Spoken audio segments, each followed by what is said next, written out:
We are officially 1 month in to Quarantine TV here on the GoodMicWork Commentaries YouTube channel. What's going on, everyone? Happy Saturday to you. Welcome to another edition of the Winged Eagle Podcast, and we've got a loaded episode today. I was worried that in the midst of the COVID-19 crisis and all of that, news would be really light for the next couple of months, but that is not the case. Not only is there a lot going on behind the scenes, there's a lot going on in front of the camera, all sorts of stuff to talk about today, and I got a huge list of goodies. I forgot to send my tweet. Let me just say going live. I had this tweet ready to send, and I forgot to send it. Let me just put live now. That way, it's up. Anyway, sorry about that. Meant to send that before I went live. So, yeah, like I said, we're going to have no shortage of material to get into today. A lot of stuff to discuss, including some big news on Money in the Bank. We've got an update on the WWE releases and the furloughs. Big changes to WWE's TV taping schedule. And, this whole situation, has been pretty fluid from day one. So lots of things are changing daily. But, within the span of 1 week, last week, we were given WWE shit for going live every week and Vince's insistence on doing that. And now WWE's changed things up and they're going to do a semi-monthly taping, it looks like, and do kind of like an every other week type of thing. So we'll get into that as well. And we'll talk a little bit more about WWE's, internal stuff with the layoffs and a lot of the profits that they're going to be turning this year regardless of the crisis and everything like that. We'll get into WrestleMania 37. That's as well another thing that could be in jeopardy. We might not be out of this next year yet. So there is now talk that WrestleMania 37 could be in jeopardy, not only due to stay-at-home orders, but due to the building SoFi Stadium not being done yet. So lots to discuss there. We saw the Jimmy Snuka Dark Side of the Ring this past week as well. AEW and NXT went head-to-head, and NXT pulled off another ratings win. And we had a pretty eventful SmackDown last night, too. So that's kind of on the menu for tonight, what you guys can look forward to. Let me just make sure I can be heard and seen. So lots to discuss. Yeah, we're good. Let me bust out a super chat or two if there is one in here. And since, I'm not working right now because of the crisis, we're in no rush tonight. So I do have some pleasantries to get out of the way first before we dive into the wrestling news and then start hitting up AEW and NXT and finishing up with SmackDown. So we do have some stuff to get into first that hopefully will not bore you too much.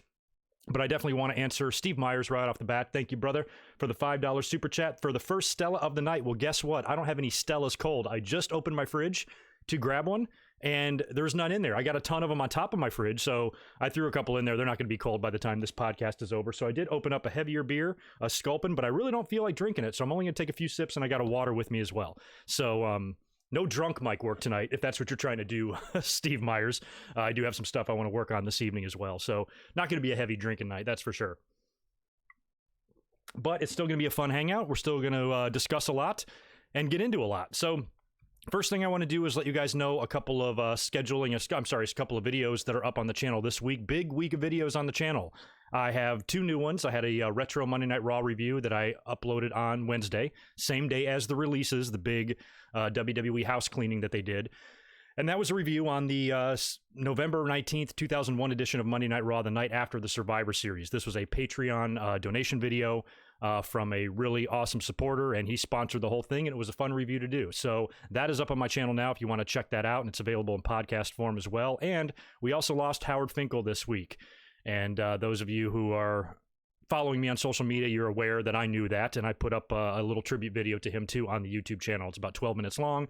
I shared some of my memories of Howard, what I remember of him, and how much I loved and respected him, and how his voice to me is he's the voice of the WWE. Mean Gene Okerlund might be the voice of wrestling, but Howard's the voice of the WWE. And I'm old enough to remember when that dude had hair. So I had lots to share, in a little 12-minute span there. So if you haven't heard my thoughts on the death of Howard Finkel, please check that out as well. Some new videos on the channel for you this week. And I also did on Wednesday a second video, a live stream updating and breaking the news or discussing the breaking news of all of the WWE releases. And I do want to apologize for one thing in that video. There was so much news. You guys remember on Wednesday when the news of the releases started coming in, it was like one thing after another. There was so much information flying at me from all different directions. I was trying to organize it all, and I was trying to stick to my normal go-to credible news sources, but somehow in the confusion, I for some reason penciled in Ember Moon's name into the releases. Now, normally if I mention that on a podcast, no big deal. just made a mistake. But I also included her in the overlay, so I feel really bad. I'm pleased to announce that Ember Moon is still with the company. I'm sorry for misreporting that. I wasn't reporting it. I was just discussing the news that was reported. And somehow, I just mistakenly wrote her name in. And I'm really sorry about that. Ember Moon is still with the company. But if you want to hear the rest of my thoughts on all of the releases the day that they happened, check that video out as well on Wednesday. And I'll be discussing more of those releases and some of the implications and everything related to them in just a little bit. Speaking of my Monday Night Raw review this past Wednesday and it being a Patreon donation video, I have been updating and working on the Patreon page during my time off because I got a lot of free time right now.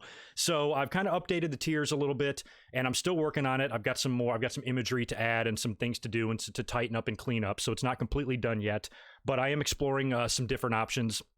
One of those is to all the current patrons that are on there right now.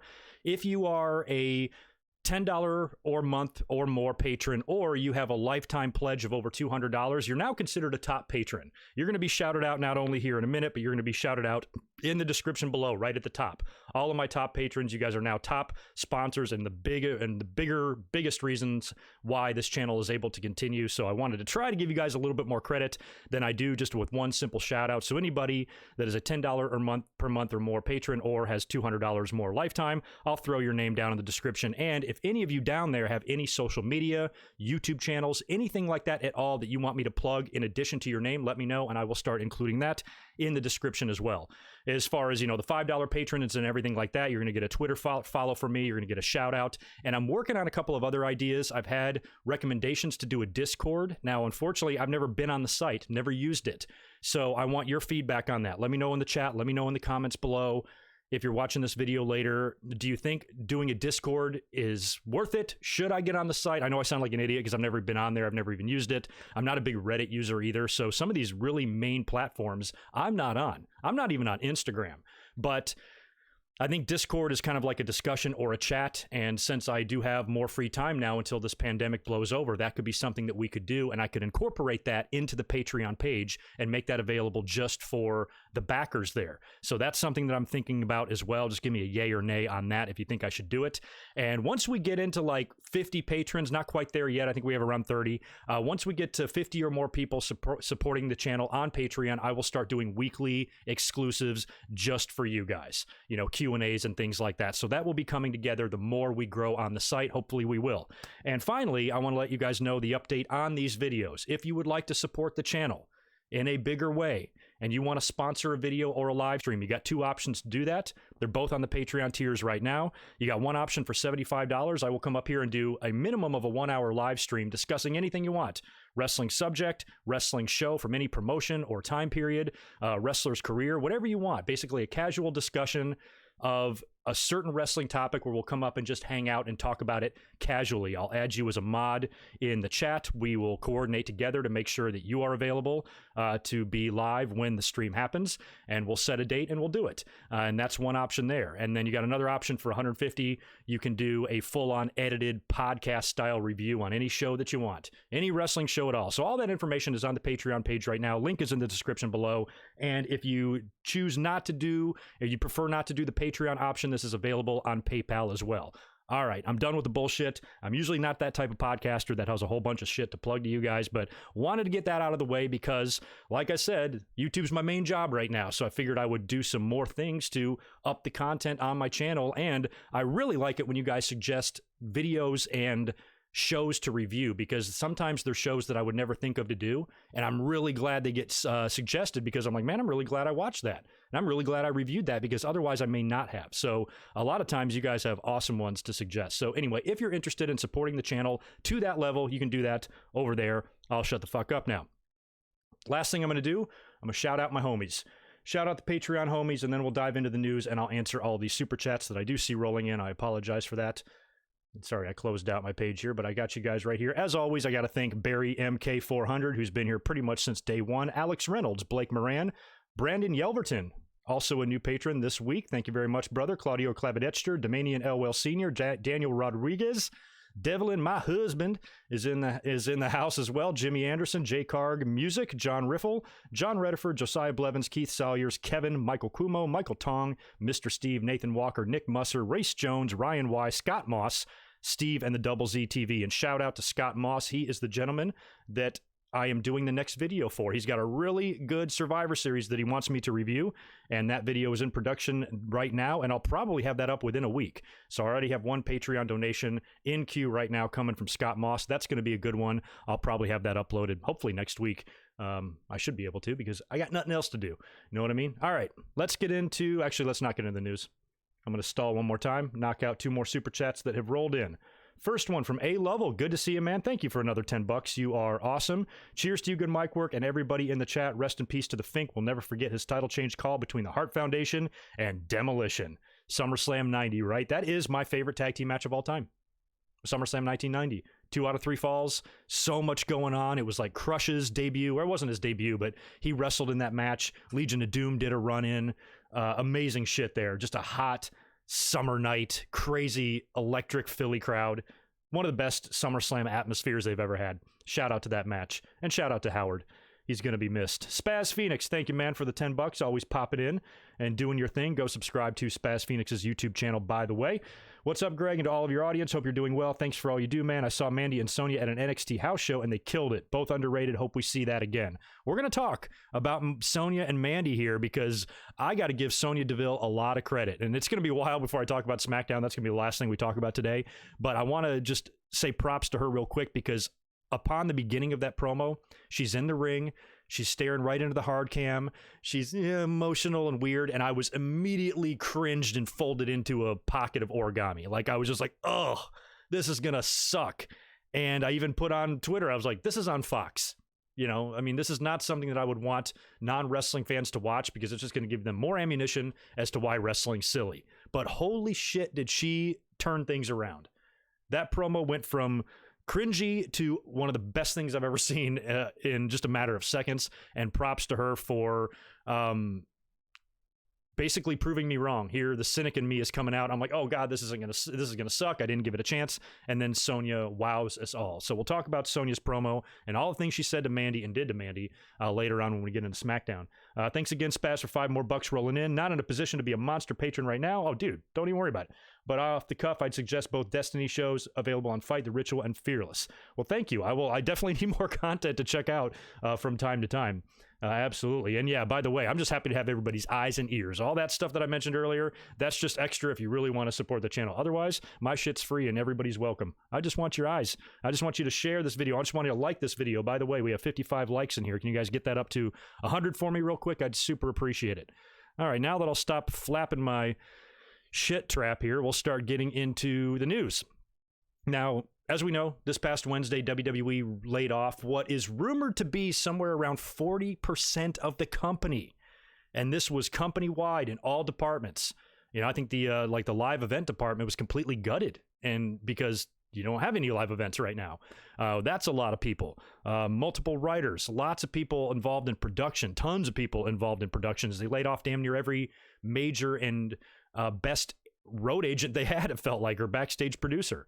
And on top of that, we had the dozen or so talents that were released as well. Now, if you want the full names of everybody, you can find those everywhere. I know Fightful has got a good article up on that with every single person who was laid off and what their roles were in the company if you are interested in a little bit more of these behind-the-scenes people, because there were some writers and there were some employees, long time employees, been there decades, that were furloughed. Now, the understanding is that, you know, this goes in through July or whatever, and that could either be extended or they could still be terminated. But provided things get back to normal, most of these people, we are of the understanding, will be brought back. It just depends on how long this lasts. But still, it's an enormous amount of people to have lost their jobs here, and all of the talent that they cut, because WWE was hoarding talent for so long. So just for the simple fact that they wouldn't sign anyone else, paying all these people these obscene amounts of money, and now a lot of this talent is getting released that shouldn't be because of WWE's handling of talent. So we all know the big names. We know the Drake Mavericks, the Rusevs, people like that. And, you know, Heath Slater is now gone. Road agents like Hurricane Helms, Lance Storm, Kurt Angle, Jesus, all these people should be brought back, one would hope. And hopefully a couple of wrestlers as well. But a lot of NXT talent was cut. Deonna Purrazzo, Tanara Conti, just this week was announced as well. Cassius Ohno has been cut, which sucks because, you know, he's a good dude, I think, who offers a lot.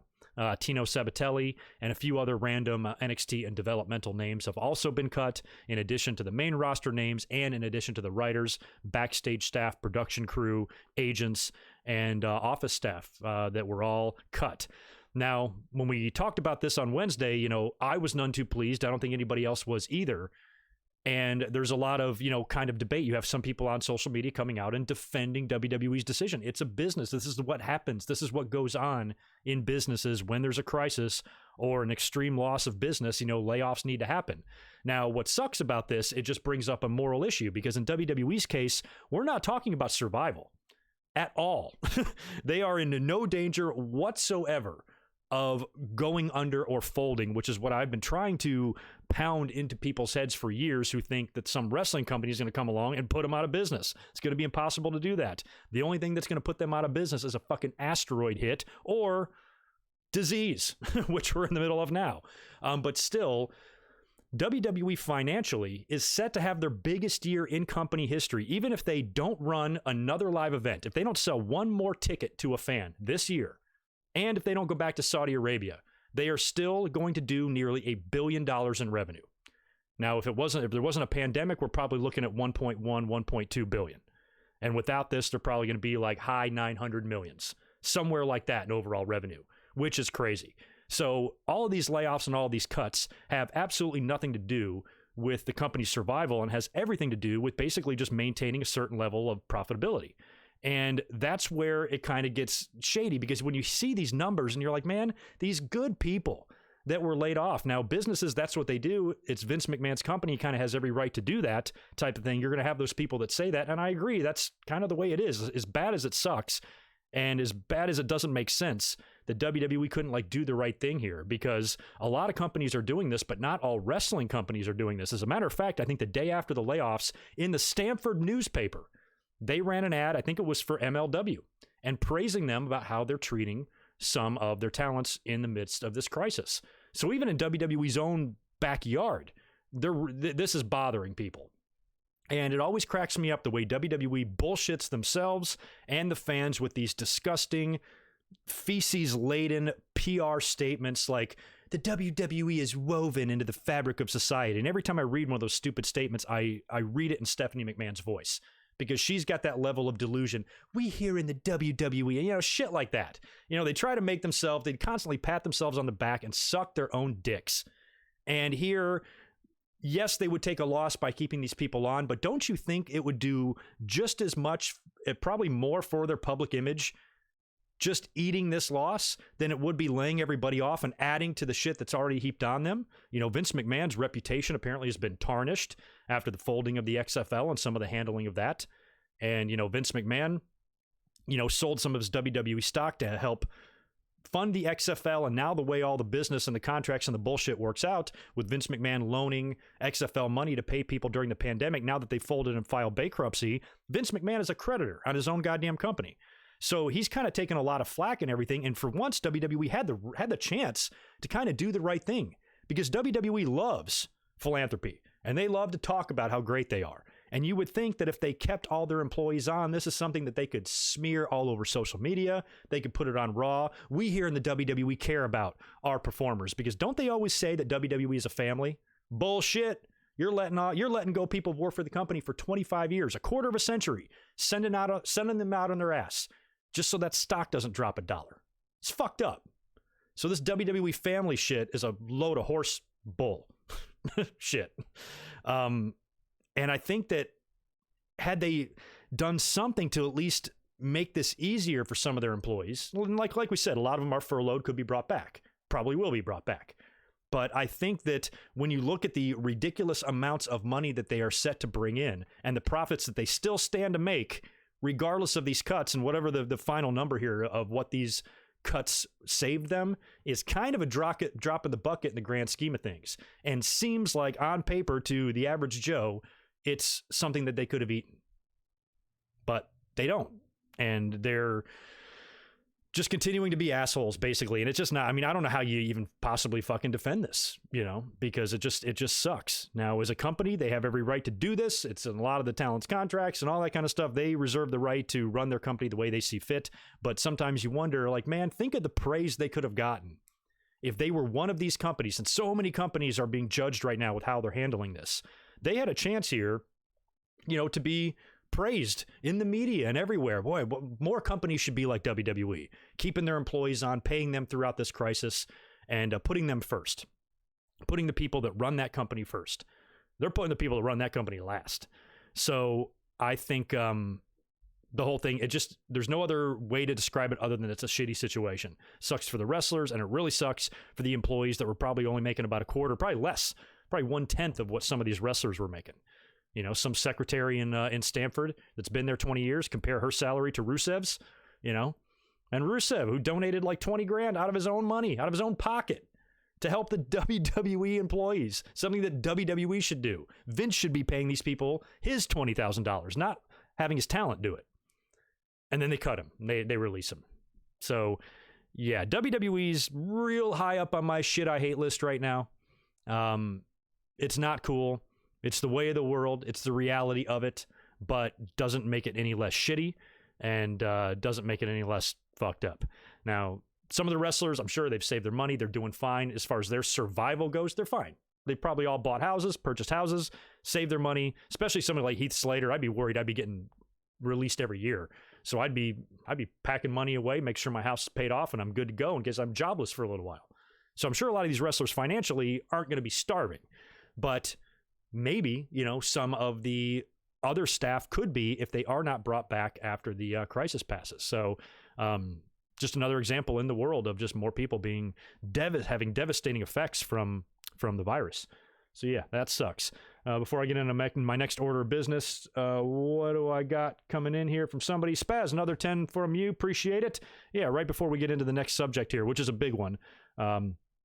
Let's give Spaz a cheap plug. That's not a cheap plug, dude.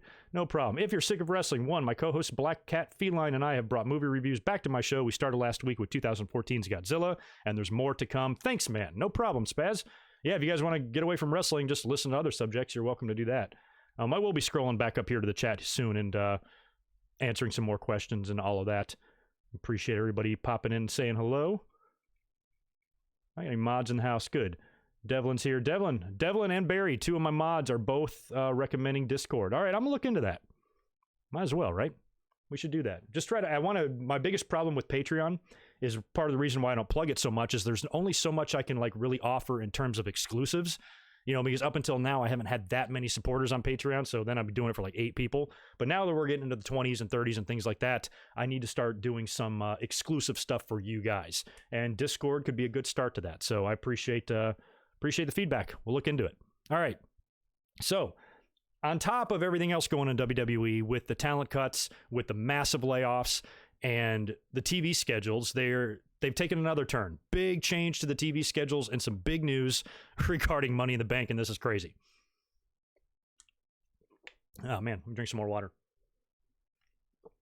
So anyway, we've got WWE changing again, which is not surprising. I even talked about this when the news broke that WWE was going to go live every week with Raw, NXT, and SmackDown. I'm like, there's no guarantee that's going to last either. Yeah, WWE's pulled some shady shit here with the Florida governor somehow to get them deemed as an essential business. No fucking idea, and I don't want to know how they made that happen. But still, they're not looking good here. They're looking like a real shady-ass fucking corrupt company, which we've always known them to be, but they're really kind of letting it all hang out here. They're just taking their pants off and saying, look at us, this is how we are. So they're not really hiding it here, especially when you hear stories that Vince was insisting on going live every week because of these TV contracts, and then they try to make up the bullshit reason that the fans need them. We need them. We can't survive without live WWE programming. I cover WWE programming as a second job, and even I'll survive without it. We'll be fine. We don't need it. You can tape it. We don't give a shit. I'll talk about past shows. I'll review other stuff. We'll talk about all the behind the scenes bullshit that you guys are doing, making hundreds of people's lives miserable. So there's plenty of stuff to talk about. We do not need your live bullshit every week.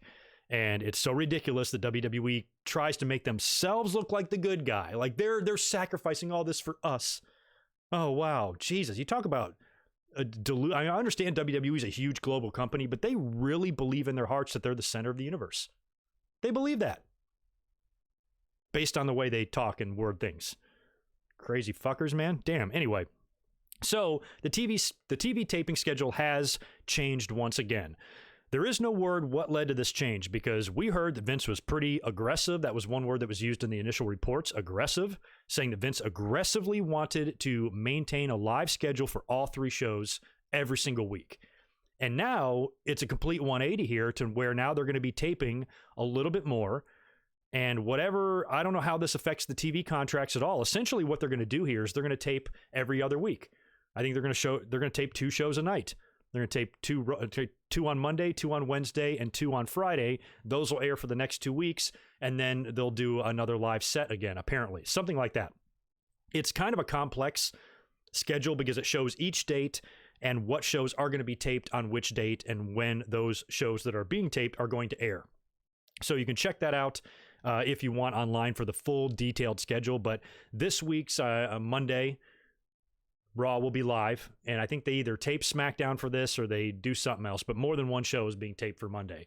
So that's kind of good. That's at least basically cutting the tapings in half. The talent now only has to travel half of the time that they currently are, which is still not that ideal. I don't think anybody should be traveling at all right now, but at least that's better than flying these guys in and out. Once a week, they got to get on a tube of coronavirus and fly to another place.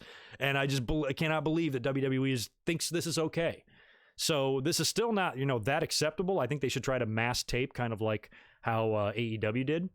But it's better than what they were doing. So the taping schedule has changed. And again, this isn't concrete either. They've got all these dates set here of all the shows that they're going to tape, but something else could change and fuck that whole thing up too. So we don't really know how it's all going to end, but they've got their entire schedule, I think, basically hammered out through July and their taping schedule. So they're not expecting anything to be back to normal anywhere close to the end of the summer.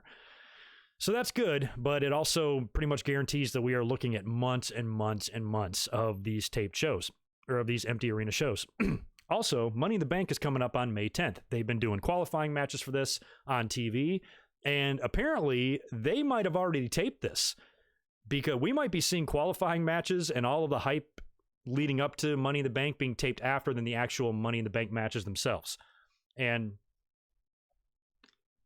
what they decided to do, and this doesn't surprise me at all, I'm surprised we didn't mention it before, they are going to tape the pay-per-view, well, at least the matches, I don't know. I think maybe not the whole pay-per-view, maybe just the Money in the Bank matches. They're going to be taping those on the roof of headquarters of Titan Towers in Stamford, Connecticut.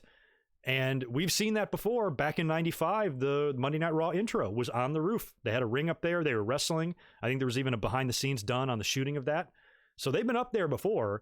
And we talked about the possibility of them taping at headquarters or their new headquarters that is currently being constructed right now, I believe. So that's kind of, in a way, cool. I think that's going to look really good. There was a photo that was released and leaked of the roof, and they basically have a big... I don't know, like a frame or a scaffold going over top of the ring, and that's what's hanging. That's where the belts hang from, I suppose. And there was also, I'll get into this here in a minute, there was some behind-the-scenes news about the taping and some of the things that they had there. But the very idea of putting that on the roof, I think that's good. Way to go, WWE. It's about time you started thinking outside the box. Up until now, AEW has pretty much been dominating the no-audience wrestling scene. I think they've been executing their TV shows a lot better. I think WWE's been succeeding and thriving with the Funhouse match, the Boneyard match, Ciampa and Gargano, and some of these like cinematic type of shoots. And word is that the Money in the Bank might be shot that way too. So I think they're doing really well with that stuff, but the overall like vibe in the arena, the empty arena setting, I felt like AEW has been doing better ever since day one. So WWE now feels like they're just blooming late, but they're coming up with better ideas. They're thinking outside the box. And you got to say this, WWE, I said this on Twitter too, they are really high up on my shit list right now. But you got to admit, if AEW announced that they were going to produce a show on a roof, we would all be praising what geniuses they are. Wow, thinking outside the box. That's what you need to do. You need to try to just make the best of this horrible situation and do cool things. So if we would praise AEW for the same idea, you got to praise WWE. I'm really interested in how this is going to look. I think it is a cool idea. If you can't have a show in front of an audience for a while, you're going to have to do other things, because every single week, day in and day out of those empty arena shows get a little bit old. You've got to do some different things production-wise. And this, since it's a pay-per-view, is going to look really cool, I think. Now, there's an additional rule here because this announcement was made on SmackDown officially last night, even though the news had leaked. But one little tidbit of info they threw in there that we didn't know as fans is that this whole thing is going to be tearing through the entire headquarters, like starting on the ground floor. So basically, the concept for all the participants isn't to wrestle in the ring and retrieve the briefcase. It's to start on the ground floor of headquarters and then tear your way through the entire building to get to the roof, to get to the ring, to climb up and grab the briefcase. Now, I think that's interesting because it allows all sorts of crazy-ass possibilities. But when you think about how many people they just cut to save money, how many of those people's salaries are going to be spent on the amount of damage they're going to do to their own headquarters here with the men and the women destroying it on their way up to the roof. I think it's going to make for some interesting TV, and I'm curious how it looks. But, damn, they're going to spend a lot of money shooting these two matches here with all the damage they're likely going to do. But it's an interesting idea. It's something that we never thought we would see. Who would ever have conceived this ever? And one of the biggest things I've always said about modern wrestling is like every single idea in the world has been done. Here's one that hasn't been done. Now, we've had some rooftop wrestling. The intro to Raw I mentioned before where there's some wrestling going on. Also in 95, WCW, the Giant fell off the roof, Cobo Hall. So rooftop shits happen, but nothing like this. So I just never thought that you would have a Money in the Bank match that would start in Stamford on the ground and go up to the roof and up a ladder and all this shit to retrieve a briefcase. That's some crazy shit. Now, there's also some behind the scenes news to report about the tapings as well, which I thought was interesting. I'll read right now. This comes from Fightful Select. By the way, go subscribe to them on Patreon. It's well worth your $5. Always some good juicy tidbits coming in on Select. So Fightful Select is reporting that WWE, the talent was flown out on Tuesday and multiple matches were filmed simultaneously, taking from the early morning all the way till nearly midnight that night. The filming was said to be tedious and a lot of hurry up and wait, which we can expect for the next shots to get set up. Fightful was told that the matches were filmed in a more cinematic manner, but we don't know if it will be more akin to the Boneyard match, Funhouse match, or the Tommaso Ciampa and Gargano match. Talent were also trying to stay warm during the filming as they'd have to go from standing around to bumping on short notice. So yeah, it's probably pretty damn cold up there in the Northeast. I think it was even snowing the other day. So they're up there shooting a fucking Money in the Bank match. I'm sure that was unpleasant. We're told that there was also a hiccup, that caused filming to stop for an undetermined period of time, but was eventually settled. So that sounded like it was an unpleasant experience. And since they've already filmed a couple of things, I'm curious if they just filmed both matches, or if this is going to be a long, like if the talent's gonna have to go back and film more. Maybe they filmed part of the match now, and then they're gonna go back and film the other stuff later. Maybe they filmed the finish, and they're going to go back and film what's going on inside the building later, or it was all filmed there. But this puts us in a position now where likely they've already filmed the Money in the Bank matches before we even have all the qualifiers on TV. So it'll be interesting to see if any info or spoilers get leaked out on this at all. But it's strange. It's a strange concept, and based on everything that we've seen and we've heard, I'm sure it was unpleasant and it totally sucked for the talent, but so far, they've been hitting home runs. A lot of people did not like the Edge and Randy Orton match. I personally did not dislike it nearly as much as everybody else did, but for the most part, they agree that it wasn't that great. It's the only real hiccup WWE has had with these type of matches, because Gargano and Ciampa was awesome. Funhouse match was awesome. Boneyard match was awesome. So far, their track record is pretty good, and if they are going to film and produce this in a different way, because they're going to have to if they're going through a building, I think it could be fun. I think it could be really fun, and they could come up with some really interesting ideas and some super creative finishes, depending on what they do here. So give me your picks now of who do you think is going to win either one of these Money in the Bank matches. Really interesting. We'll get into the WrestleMania 37 news next. Let me cruise back over, do some super chatting over here. Super chatting. All right, I'm going to Michael. Good to see you, Michael Cuomo. Thank you, man. Appreciate it. Strange question. Was there other times where the Fink said the winner of this match, and once again, he said it for WrestleMania 8 and Hogan in Tuesday in Texas? I don't know. That's a really good one. I don't remember him calling the Tuesday in Texas. I totally believe you. I just don't remember it in my head, but the WrestleMania 8 one, I definitely did. And once again, I think he just threw that in. I think that was a spontaneous thing by Howard. Yeah, I don't think so, man. I think everybody else, he just announced it. I'm trying to think of like Royal Rumble 97 when Shawn beat Sid. That would have been a second reign. I don't think he said it there. So yeah, those are probably the only two times. But that's a really interesting. That's something only crazy people like me and you would know with our crazy ass memories. But yeah, if anybody else has any memories of that, let me know. That's interesting. But thank you, Michael, for the support. I appreciate it. Antoine, good to see you, man. Appreciate the $5. Did I miss my chat? It was a joke, but hey, bro. And there was no shade with Florida. The governor called Vince because cops was messing with them facts. Did I miss a super chat from you, dude? How did I miss you? Oh, yeah. And I missed Ratnick, too. And I missed Steve. And I missed Lisa. And I missed Devlin. Holy shit. Sorry, guys. I suck. Okay, let me go way back. Knock out some of these before we get into more news. Devlin, I appreciate the $10, man. Didn't see earlier. You got any whiskey? I don't have any whiskey in the house. Don't have any liquor in the house right now, really, at all. Just beer. Lisa, good to see you. Welcome back.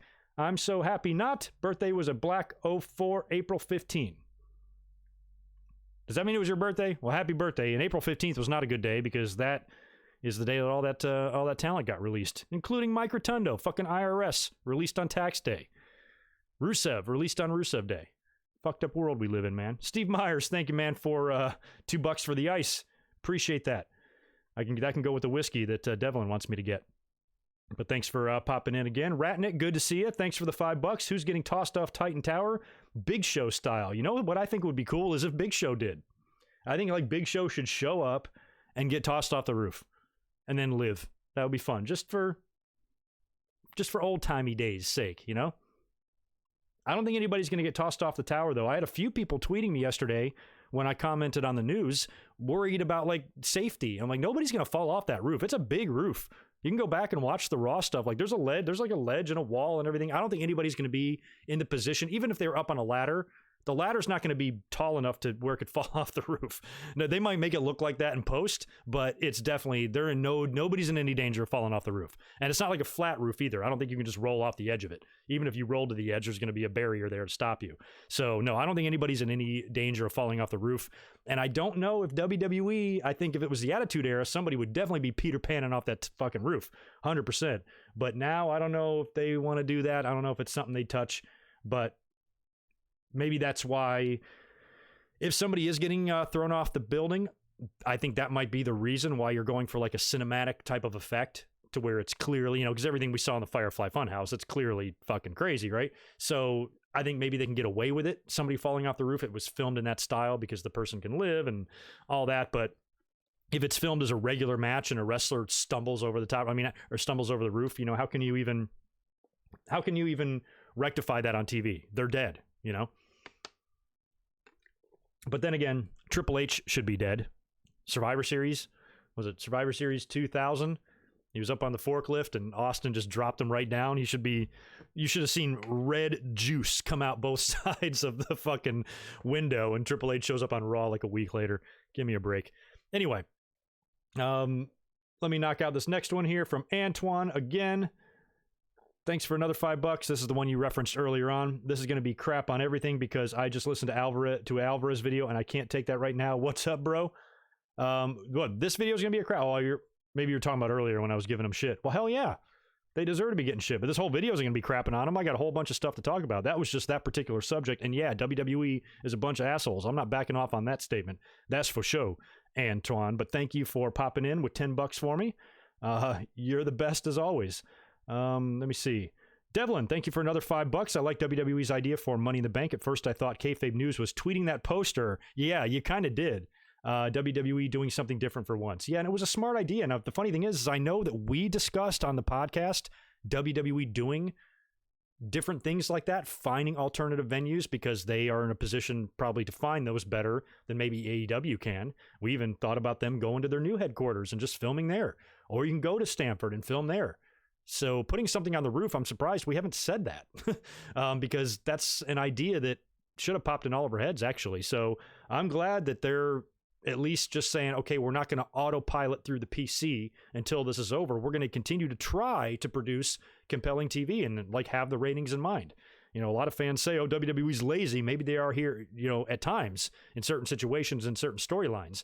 But in terms of them saying, okay, we just don't want to feed any regular garbage to our fans for a pay-per-view. We want to try to do something a little bit more unique. And they did. So I think they deserve credit for that, as much as I hate their fucking guts right now. But thank you, Devlin, again. I appreciate it. Taz, just called you Taz. Survive If I Let You. Spaz, you chimed in with another $10 that I think I missed earlier. I got all jumbled up on my super chats here, guys. I apologize for that. The Titan Tower match is genius. Getting away from empty arenas has been the high point. The Boneyard match, Funhouse match, I just said that, one last beat, or one last fight, or was that what it was called? One last beat? Oh yeah, because of the hearts. Have been the best thing since the world stopped. Yeah, I agree. And that's one area that I think WWE is doing better than AEW. I think the overall vibe in the arenas, AEW is doing better, but all this stuff, thinking outside the box, WWE's doing better. Now, eventually, they're going to do something with the Hardy compound. I think we know that. I think Jericho and Matt are going to have some fun there. So that could likely be very good. But overall, WWE's doing a lot right with those, outside the box matches. I agree totally. Is that all of them? I'm really sorry if I missed any others here. But I think I nailed them all. Yeah, I think I got them. Okay. All right. Oh, good audience in here right now of about 300 people. Can you all smash that thumbs up? Try to get me up to like 150 likes here before I start getting into the meatiest parts of the news and results. Sorry, I don't know why I'm thirsty. Anyway, all right, let's talk about next year's WrestleMania, because not only did we lose WrestleMania 36 due to this pandemic, and a lot of people missed out on a big fun time, and WWE apparently did start issuing refunds this week, so most of you who purchased WrestleMania 36 tickets have gotten your money back or are about to get your money back. But now WrestleMania 37 is in jeopardy because it's supposed to be here in LA. I've been talking about it for 2 years. I'm like, they're building this new stadium. WWE is going to come here, their first chance they get. And I was really confident. Part of the reason why I didn't attempt the trip to Tampa this year is because I was really confident they were going to be here next year. And of course, right after WrestleMania 36, that announcement was made. WrestleMania goes Hollywood again, and it's going to be at the brand new SoFi Stadium in Inglewood that they're building right now and is set to open in July.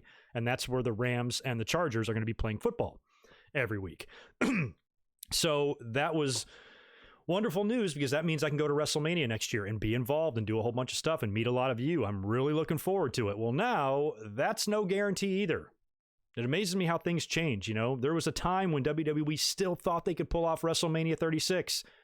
And then when that didn't happen, maybe we'll move WrestleMania to June 1st in Madison Square Garden. And then I was like, we might not even get SummerSlam now. And now we're talking about potentially not even getting WrestleMania 37 in LA, and WWE is reportedly already looking into Plan B scenarios. And they should, because this is not something you want to have in limbo. You need to know where the show is going to be so you can sell tickets. Now, there's two things that could stop this show from happening here in LA next year. Number one is the delay of the stadium. They've already announced the delay in opening. It's supposed to open in July. Construction is still underway on the stadium, but the scheduling of it has had to be altered a lot, and it's delayed the opening. So it's not going to be ready in July, but that doesn't mean it won't be ready by the end of the year and won't be ready for WrestleMania. They basically still have a year to complete it. So that could not be what holds them back. What could be holding them back is the likelihood of any stay-at-home order here in California lasting until the middle to late next year. We could be talking still a year to a year and a half from now, which is just a horrible thing to say out loud, to big public gatherings. Maybe restaurants can be open by then. I'm sure they will be. But still, big gatherings might be something that the world needs to refrain from for a longer period of time.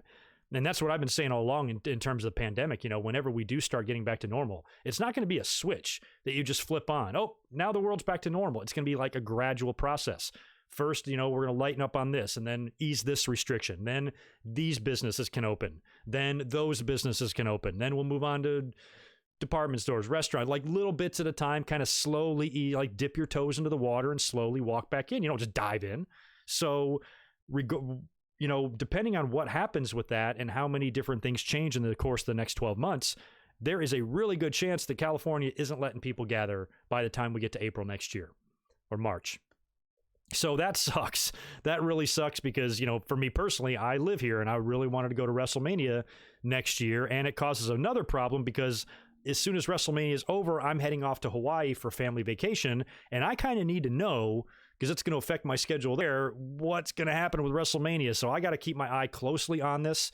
I don't know if WWE is going to wait and see, or if they just get and secure a plan B, which could be maybe going back up to San Francisco. Well, not San Francisco, same state, but maybe going somewhere else, maybe Arizona, real close to here.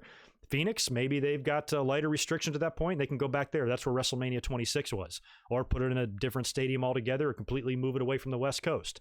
I don't know what that's going to be. Or potentially go in a smaller stadium. Maybe next year they're saying, okay, you can't have a gathering of 10,000 or more, 20,000 or more. Well, you can still have a show then. So maybe put it at Staples. I don't know. I don't know what's going to happen. It sucks. But I mean, if it's dangerous in any way to be attending shows, I probably won't want to go. So now there's a chance, after I've been holding out, waiting for next year's WrestleMania, because I'm like, oh, I'm going to this one and I'm going to get down and dirty. Now it's starting to look like I might not be going at all. It sucks. And I don't know. And I don't know what that's going to mean for WrestleMania 37. If it can't be here, where is it going to be?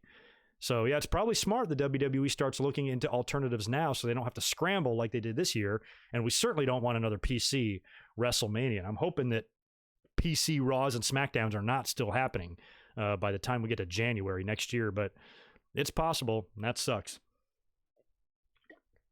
I'll roll into a couple of more tidbits of news, and then I'm going to talk about Dynamite.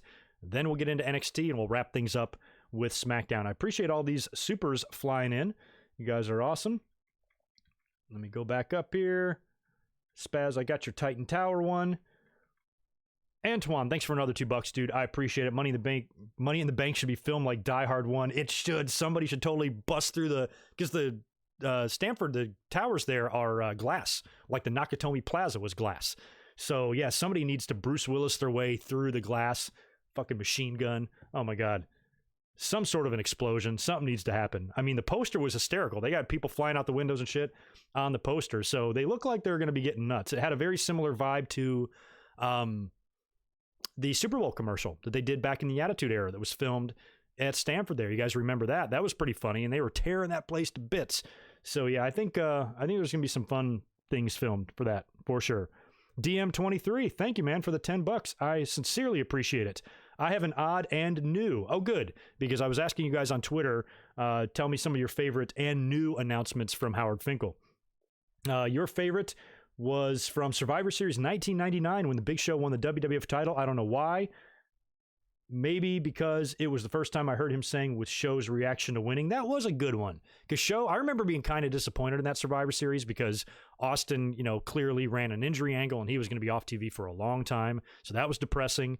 And the Big Show coming out was kind of so random, of him just being the third guy and then winning the title. It was a great moment for him, a lot of emotion there. And I haven't seen that show in a while. I haven't gone back and taken a look at that. So I'll listen to Howard's and new. I'll look that up on the YouTube maybe later and hear that one. But I like people that have interesting ones. I talked about my interesting one at Hell in the Cell 98 when Kane beat Austin. That was one of my favorites.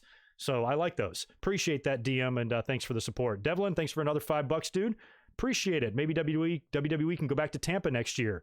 That's true, and I did hear that Tampa was going to be the front runner for 38. So if everything were to go as planned and WWE does WrestleMania here in LA next year, I think Tampa could get 38 before they go to Vegas or Minnesota or Atlanta or somewhere else that's probably overdue for a Mania. So one way or the other, if it's next year or if it's the year after, I'm all about Tampa getting it because that just sucks for them, man. Good looks. Thank you, man, for the $5. I appreciate it. Maybe WrestleMania will take place in Saudi Arabia. A lot of people have said that. I say no, especially with the current situation. WWE would do it in a heartbeat. They need the money. Yeah, I mean, I would say no way in hell they would do that. But with the pandemic, if they're just looking for a place, with an arena where they can do it with a stadium and have people there, then, I suppose that could be an option. My gut still tells me no. Because if it's WWE, it doesn't seem like with what we've seen from them, they give a shit about their public appearance or public perception of them. But you would think that if we get to WrestleMania next year and there are no states in this country, I think there will be plenty, but let's just say there are no states in the country that are allowing mass gatherings. For WWE to take its talent and move them overseas when it's clearly unsafe here, it's not going to be any safer over there. That's going to make them look like the most colossal douchebags on the planet, which they already kind of look that way and they don't seem to mind. So I'm not saying you're wrong. I just say my instinct tells me no. that they're not going to do that. But a lot of fans have brought up the Saudi Arabia option. I just don't think it's realistic. Dominique, thank you, man. Good to see you. Thanks for the $5. Hey, good mic work. I pray for everyone that affected by the virus because I think I had it and my 18-year-old niece has it, but we're doing better. Thank you for content. Dude, I hope you are all right. Luckily, you're young. Your niece is young. Most of the people that get this thing recover from it. There's over 500,000 people just in the country alone who've had recovered from this, or I think in the world. So most people who get it pass it through, and are fine. And if you're feeling better, that's a good sign. Because if you're feeling worse, that would be a bad sign. So best of luck to you, my man, and I hope everything's going okay with you and your family. And the good news is if you are an unlucky person to get it and pass it, you're kind of done. So that's good too. Best of luck to you, Dominique. Thank you for everything you do. Appreciate it. DM, thank you for another 5. Boy, you guys are rolling in with these. I still got news to discuss, but I appreciate these super chats. I'll answer 3 more, and then I'll take a break, and we'll hit some more later. DM 23, thank you for $5 more. We need to get Shane involved in Money in the Bank. I feel like he wants to jump off the roof. Let's hope. Oh, man, we might see Shane McMahon. If he was on TV right now, they would definitely put him in the match, just so it would get the fans saying that. I guarantee it. Shane's off TV right now. I don't think they'll bring him back just for that. But if he was on TV, he would win some bullshit qualifying match. It. And then we'd all be freaking out that they'd have a crash pad down on the bottom floor in the parking lot of Stamford there. And he'd just dive right off. What's Jeff Hardy doing? Let's keep an eye on him, too. He seems like he's in line for a push. So he might be diving off of roofs. Jordan Smith, good to see you. Thank you for $10. I appreciate that a lot. Between the releases, the pandemic booking decisions, and the loss of the Fink, 2020 has been the most frustrating year for WWE since what year? Looking forward to the Dino Bravo Vice episode this Tuesday. I didn't even know which one the next one was. Dino Bravo? Hell yeah. I'm ready to see that one too. And I'll be talking about Snuka here in just a minute. It depends how you define this, frustrating year for WWE in a lot of ways. Frustrating for the fans, frustrating for them. They lost WrestleMania. There's never really been any sort of catastrophe that's prevented WWE from really running anything. The only thing I can think of that really fucked them up was the night after the Royal Rumble in 2015 when they were snowed in and basically Raw got canceled. And then the Benoit tragedies, Raw got canceled. I know they've lost some house shows due to weather. Maybe something else here or there, but in all these years, they've never had to full on cancel a pay-per-view or anything like that, have they? Even when they've had people die on the pay-per-views, they're still doing the pay-per-views. So I don't know, I would definitely say 2020 was, financially, like I said, WWE's fine, but as far as just catastrophes and devastation to the company and the massive loss of employees, this is definitely the worst. It's not been a good year. Plus, they lost the voice of the company, Howard Finkel, which is just a mess. Yeah, the whole situation sucks. No good way to slice it at all. Lisa, thanks again for another $2. I appreciate it. Oh, I lost you. There you are. Everyone needs adjustment and not take for granted. Well, yeah, that's I think that's a good message to send. Don't take anything for granted because that's never been more apparent than right now. Just little things. It's the little things. I miss going to get gas. I miss spending money, filling up my tank with gas just because I'm out and I'm smelling the fresh air and I'm driving and doing things. I've filled up. I haven't had to fill up my car since this whole thing started. I haven't had to drive anywhere really, just a few places here or there. I miss going out. I miss going to a bar with my friends after work and having a drink. I miss going out and having some food. I miss going to movies, shit like that. Little things that we all take for granted. But I've also preached a lot that we're lucky to be living in today's technological age, and it's not the 70s, and we're sitting here, playing fucking checkers for hours on end. We've got Netflix, we've got video games, we've got YouTube, we've got bald bastards like me to watch, we've got delivery. You can get takeout food delivery, you can get cannabis delivery right to your front door. We've had it worse, and it amazes me that after only 1 month of this, you already have people fucking breaking down and losing their minds and protesting and all that shit, and it's a mess. It's just not a pretty sight, in this country right now. But as far as not taking anything for granted, I agree totally. And I think everybody should have that attitude and try to counter blessings, so to speak. But yeah, you're right. And I agree. All right. Who am I missing next? Spaz. Is there one more? Lisa, Spaz. All right. Okay. I'll knock out Spaz's and then we're going to jump into some more news.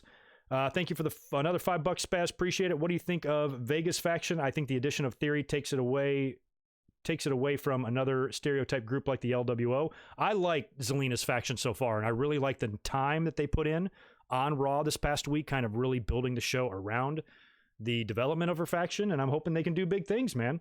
I like it. I liked what they did on Monday with that. I thought it was well done. And if you want to hear my thoughts on Monday Night Raw, pretty boring show otherwise. That stuff I thought was really well done, and they had a lot of matches and some qualifiers for the Money in the Bank. But overall, it was just another empty arena show that just kind of drug on. But I did a live review after the show on Monday, so check it out on my channel right now. I think we had 4 videos up this week. I think this might be the 5th of the week. 1, 2, 3. Yeah, 5 videos this week. Holy shit. So anyway, a couple of other news tidbits here I want to mention before we start moving into some more news results. Amy Weber, the girl, she was a model. She was in WWE in maybe like 2005-ish, and she was a part of JBL's cabinet. I don't know if you guys remember her.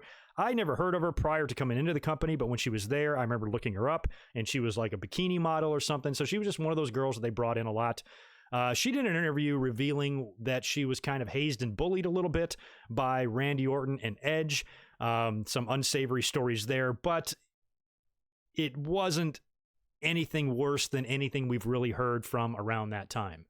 You know, a little bit of hazing and fucked up shit goes on.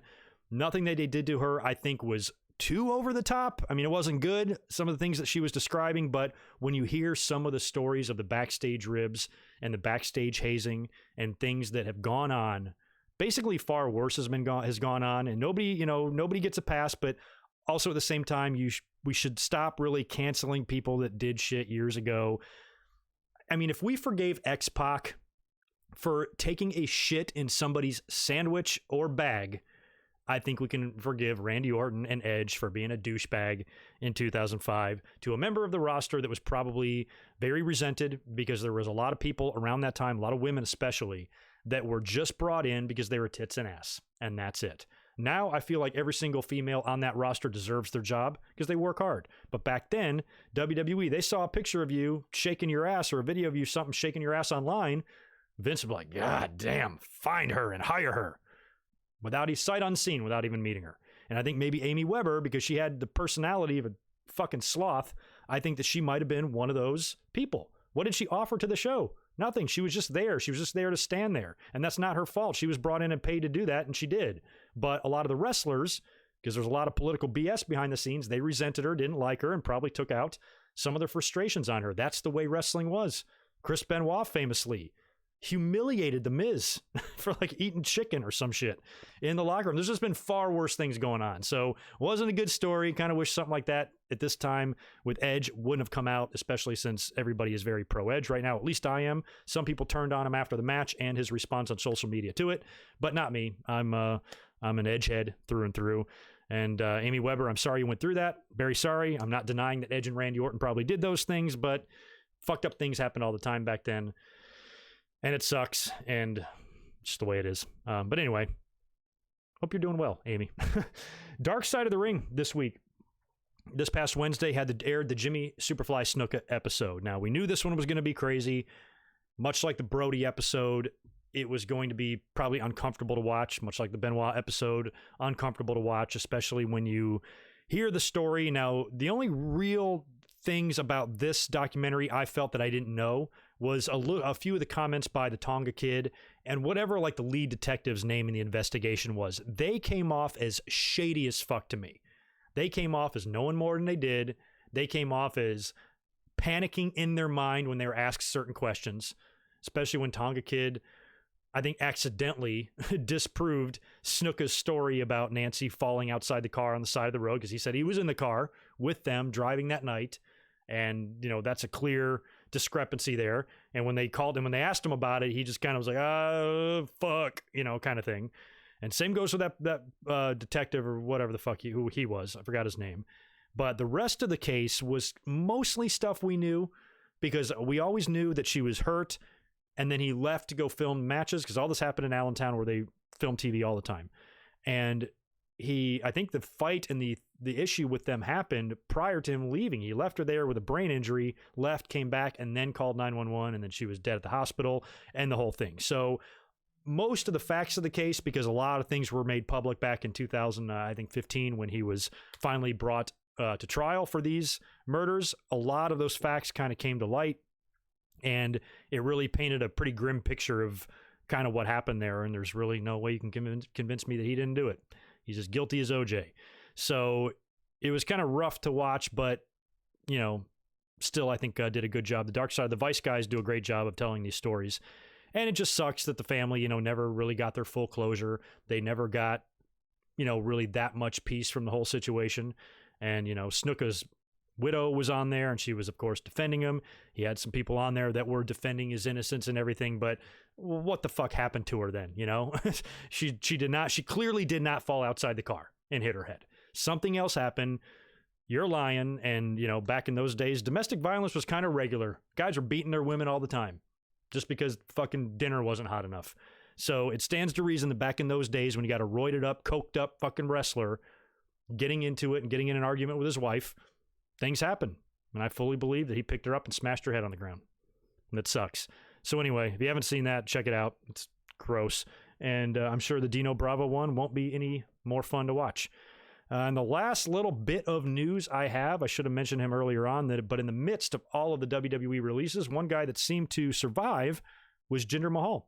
He recently did an interview, and he said that he is cleared and just basically waiting for WWE to bring him back. So keep a lookout for Jinder. He might be popping back up on TV, and I think he might be a really interesting, or not an interesting, he might just be a really good opponent for Drew McIntyre to beat, because Drew, they have history already. Jinder Mahal also won the WWE title, but with a lot less support than what Drew McIntyre has. And it would be an easy win for Drew, and probably just a statement of saying, I am the best of the 3MB or whatever. So I would like to see the two of them kind of clash, have a match on Raw or something with McIntyre winning. I don't know which brand Mahal is on. Doesn't matter. If he's on SmackDown, they can move him to Raw. They've done it before. But I think that match should happen some point in the future, maybe prior to McIntyre defending against Seth or after. One or the other. Don't know. Anywho, we're going to move on to AEW. We're going to start with AEW first and then move into NXT. I got a $2 super chat running in from Adrian. Thank you, man. Tamina has been pushed just like her dad pushed Nancy. Jesus. Yeah, you're probably right, Adrian. And Spaz, thank you for another $5. Have you seen I Wasn't There WrestleMania shirt and the shirt with the PC ceiling fan saying our biggest fan? Yeah, I've seen both, and you gotta hand it to them, at least having a sense of humor about the whole thing. That was kind of cool. But yeah, our biggest fan. Very funny, WWE. You fucking comedians. All right, 400 people in the chat. Only 100 likes, though. If you guys could smash that for me, I would really appreciate it. Get me up to like 200 likes. I'll mail you a cookie. Let's talk about Dynamite this week. I gotta say, this was one of my least favorite Dynamites. Not the worst one I've ever seen. But, you know, AEW also mass taped couple weeks back, so they did a lot of shows here, so you knew that the quality of these shows, you know, I didn't know how long you're gonna be able to sustain like taping that much shit in the span of 2 days and really making it last until the end of May. And here, some of these matches, again, it's starting to wear on you a little bit, the empty arena. AEW's been doing it just fine. You know, they've been doing what they can with it. I think they've been doing well with it, but still just the idea that both these companies are running empty arena shows just sucks, and it takes so much away, in my opinion. I'm trying my best to keep an open mind. I'm trying to watch it and understand that, you know, trying to envision a crowd there, but I just can't get past the fact that wrestling is just a completely different looking business right now. And it's tough. It's really tough to focus and get behind it and emotionally invest in it, but I'm trying. But it's really hard sometimes. The show opened up with Lance Archer taking on Colt Cabana. This is a round 1 match in the TNT Championship Tournament. A lot of us have Archer pegged to go all the way to the end, including myself. He made decently quick work of Cabana, but the match was a little more competitive than I thought. Cabana put up a good fight.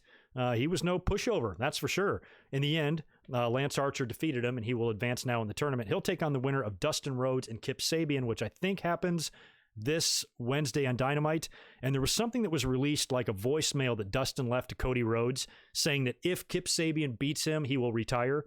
So apparently there might be a little internal stipulation on the line when they air the Kip Sabian-Dustin match, but I fully expect Dustin to win, because Lance Archer is sitting there waiting for him, and Cody Rhodes is on the other side. So since Jake Roberts has brought Lance Archer in, he's targeting Cody, stands to reason that that's going to be your final. Lance Archer and Cody. Because who else is it going to be? Sammy and Dustin? Darby and Lance? Could be Darby and Lance.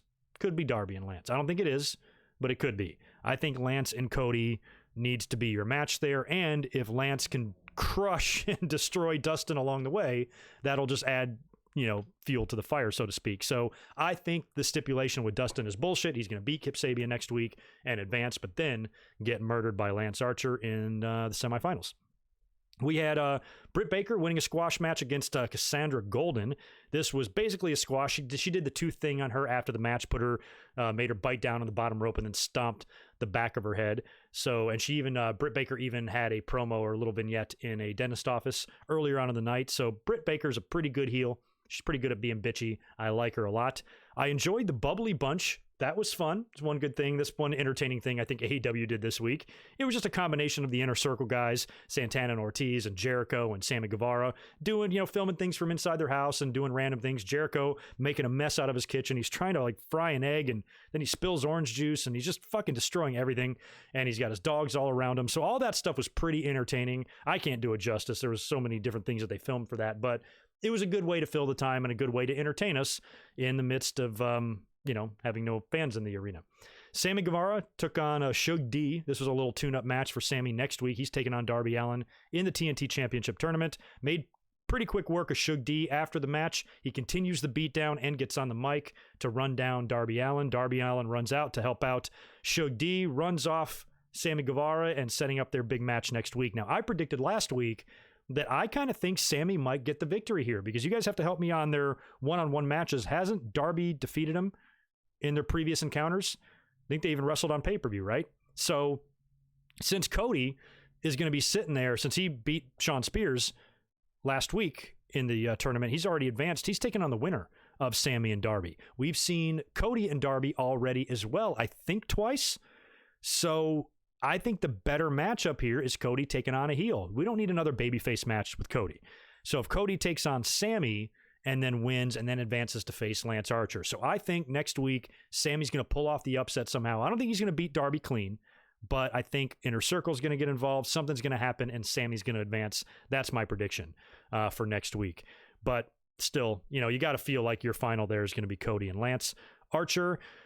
Speaking of Kip Sabian, he defeated Chuck Taylor. He had a lot of help from Penelope Ford and Jimmy Havoc, who was out there for some reason. I don't know if Jimmy Havoc is now forming a little alliance with Kip Sabian and Penelope, but they defeated Chuck Taylor, so that was sad.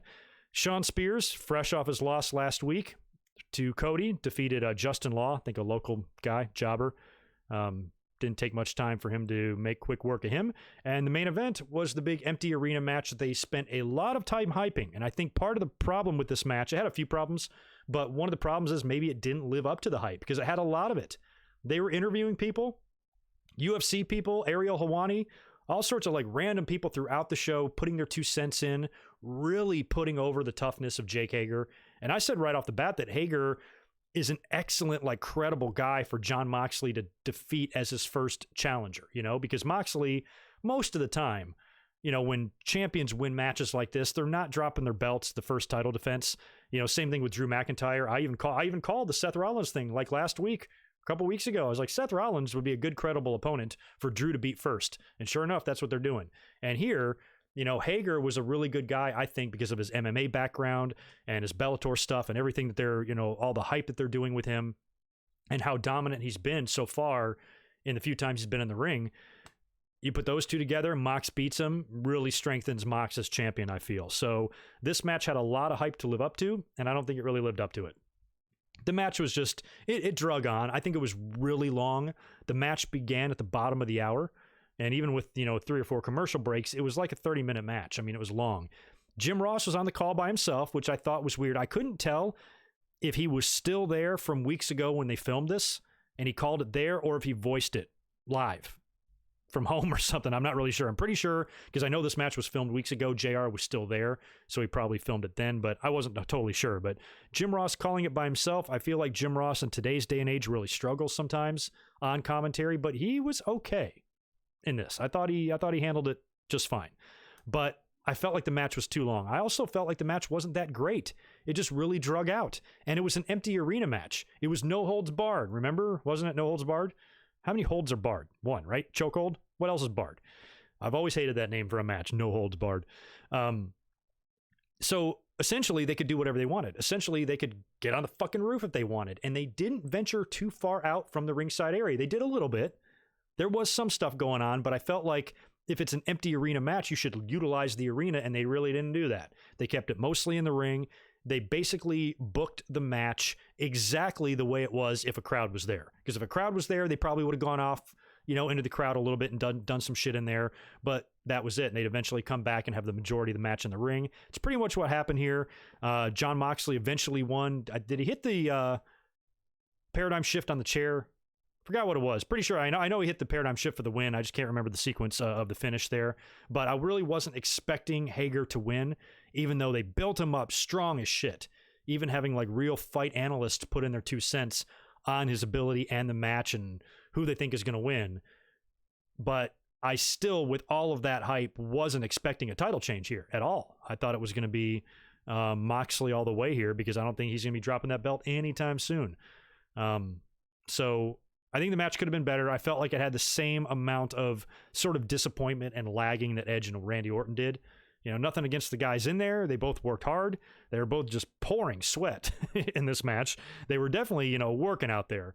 But I think the match didn't come off as well as I was hoping it would on TV, especially considering how much hype AEW gave it. So I am still a massive AEW fan. I feel like they had an off week here, but you know what? They earned it. It's no problem. What can you expect under the circumstances? The show didn't completely lack. I just feel like there's a lot of just empty arena stuff, a lot of just dead spots, and the main event kind of didn't, for as long as it was, it didn't come through in my mind. And so I'm just giving it a little bit weaker of a grade this week. And I'm definitely not going to pick AEW as the better show. And they got beat in the ratings just slightly. AEW pulled in 683,000 to NXT's 692,000. So NXT had a 9,000 viewer victory this week. They had a 1,000 viewer victory next week. So really, 2 weeks in a row here, NXT has defeated AEW. But even if you add up all of the victories of NXT and the margins they won by, it's still less than what AEW's done to them like in just 1 week. So AEW is still far more dominant, not only in the ratings, but in the key demos. But NXT has bounced back with 2 victories in a row, which is to be expected when AEW taped a bunch of shit and NXT is doing some live shows, and now some will be taped, but they are having some fresh matchups here, and they are on the other side of a pay-per-view, which means they're building to the next one, and they might be putting on slightly better content right now. So NXT, neither show is really setting the world on fire in terms of ratings, and NXT is just barely squeaking by, but you would think just based on the 2 shows, NXT probably should have won in the ratings this week. And speaking of NXT, we'll get into those results next. I did see super chats in my peripherals. No, I don't. Good. I don't have any to catch up on. All right, we'll keep on subject here. We'll keep on point and start talking about Wednesday's NXT as well. Now, NXT aired literally hours after all of these releases and furloughs came in. So we were all kind of, the wind was taken out of our sails, so to speak, going into Wednesday night. But they had a lot of matches on this show, and even though this wasn't one of the better NXT shows either, AEW didn't really impress me that much. This didn't do a whole lot for me either, but I still think it was slightly better than AEW. So the show opened up with Finn Balor defeating Fabian Archer. Pretty good match here, too. I like what they're doing with Balor. He's obviously on a quest to face Walter for the UK title. He's going to go through, I'm assuming, all of the members of Imperium until he gets to Walter. I guess that's kind of the angle they're running here, although Balor would appear later on to set up a big matchup for next week. I cannot wait. I cannot wait until next week. We'll talk about that in a minute. We had Xia Li easily winning over Aaliyah. Now, this is a really low-card issue and program between these two, but they do have history because Aaliyah was knocked out of TV with the broken nose a while back to get the plastic surgery, I think. That was an injury angle on TV. And then she attacked Xia Li backstage. Now, finally, they get the one-on-one match in the ring to, I suppose, blow off the issue, and Xia Li beats the shit out of her and wins rather easily in a virtual squash. So I found that amusing. The Cruiserweight tournament kicked off or resumed. I can't remember if we had any matches yet, but we had Akira Tozawa defeating Isaiah Swerve Scott. He won with a giant senton, so Tozawa gets a point, and Swerve is still in it because this is kind of a G1 Climax style tournament to crown an interim champion. And I like the idea that someone had last week about doing a dual title ladder match type of thing, Shawn and Razor style, when Jordan Devlin's able to come back. I like that idea. We had Raquel Gonzalez. I think she made her in-ring debut here against Tegan Nox. Raquel had Dakota Kai, of course, backing her up. Dakota Kai got all sorts of involved in this thing until Shotzi Blackheart comes out to try to make the save and actually gets Raquel Gonzalez distracted enough to get rolled up by Tegan Nox and pinned. So Tegan beats Raquel in her in-ring debut. I like that little pairing up here with Tegan Nox and Shotzi Blackheart, and I would assume we're going to get tag team matches immediately on NXT between those four ladies. We had Dexter Lumis making pretty quick work out of Tahuti Miles. Seems like they're kind of setting something up for Dexter here. I'm not sure what. And he was kind of eerily looming in the main event, right? During the tag team title match, he was kind of shown watching on. So I don't know what they got planned for that guy. We also had another Adam Cole promo from his house. Ever since this whole pandemic has started, I've only seen Adam Cole at his house. So I don't know how he's getting out of not being at these tapings, but good for him. I hope he can milk that for as long as he can. And that's what he's been doing every week on TV, cutting a promo from his backyard. I like it. Next up, we had the Velveteen Dream responding to Adam Cole because the two of them are headed for an NXT title match. That's going to be good. And Dream is cutting his promo. He's out there on like the sofa and the couch or whatever he's doing there and talking about Adam Cole and that. And then right out of nowhere, out of the blue, he's approached by Finn Balor. And it doesn't take them long to talk some smack and issue a challenge for a match next week. So Finn Balor versus Velveteen Dream this week on NXT. Pass the lotion. That's going to be good stuff. So yeah, that's one positive thing this week. That is going to trump anything AEW does. Those two guys in the ring. That's going to be a lot of fun. I just hope we get a finish. We might not, because both guys are targeting champions right now. Finn Balor is going for the UK title. Velveteen Dream is going for the NXT title. I feel like this would be a good opportunity to do an Undisputed Era or an Adam Cole run in here and schmoz the ending, which could be what we see. I don't think WWE really wants to beat either one of these guys right now. Whoever gets beat, it's going to take a shit ton of interference on the other side, I would assume, to get it done. I suppose maybe Velveteen could win, but I doubt it. Not clean anyway. We'll see. Either way, going to be a good match. I'm ready for that. We had a ton of promo and hype packages on the show, too. A lot of time-killing stuff here. We had another promo from Charlotte that was kind of done behind the scenes. We had a nice little hype package for the debut of El Hijo de Fantasma. That's going to be next week on NXT. I believe it's next week on NXT. Really excited to see him debut because his track record in Mexico and everything. That should be fun. We got a kind of a look into the life of Keith Lee, talking a little bit about his personal life and his road to NXT and the North American title. That was very well done. And we also had Malcolm Bivens doing a backstage vignette or promo with his two big boys, talking about the NXT Tag Team Champions and that he's vowing that they're going to be the next champs. So after the tag team main event here, I suppose that Bivens guys are going to get the title shots next. I feel like they should win a match or two first, and they should drag that out, but we'll see. We had the main event of the show, basically the main event in the ring, was the tag team title match. Now, Pete Dunne, there's only one broserweight. They're only at half strength. They can only seek half the amount of thrills, right? So there's only one broserweight right now, Matt Riddle. Pete Dunne is stuck, because of the travel bans and everything, or the travel restrictions. So he can't get over to the U.S., but they have a tag team title defense. And they need to defend the titles against Undisputed. So, was it Undisputed? Yeah, Undisputed. So, what they did is they had Pete Dunne appearing on the Tron and said, I found you a partner. I've scoured the earth. I've looked everywhere for somebody that can fill my shoes. And he picked a hell of a guy to fill his shoes. Timothy Thatcher finally debuts in WWE and NXT. And this guy's kind of got that badass, I'll bite your fucking head off reputation, similar to what Pete Dunne has. So he made a perfect partner for Matt Riddle. A lot of people were really happy to see Timothy Thatcher in the company, especially given his history with a lot of NXT guys. He formed Ring Comp with Walter years ago, and a lot of people have been ready for him, even though he's been working all over the place internationally for a while now. It was kind of good to see him show up there. He made a pretty good partner for Riddle.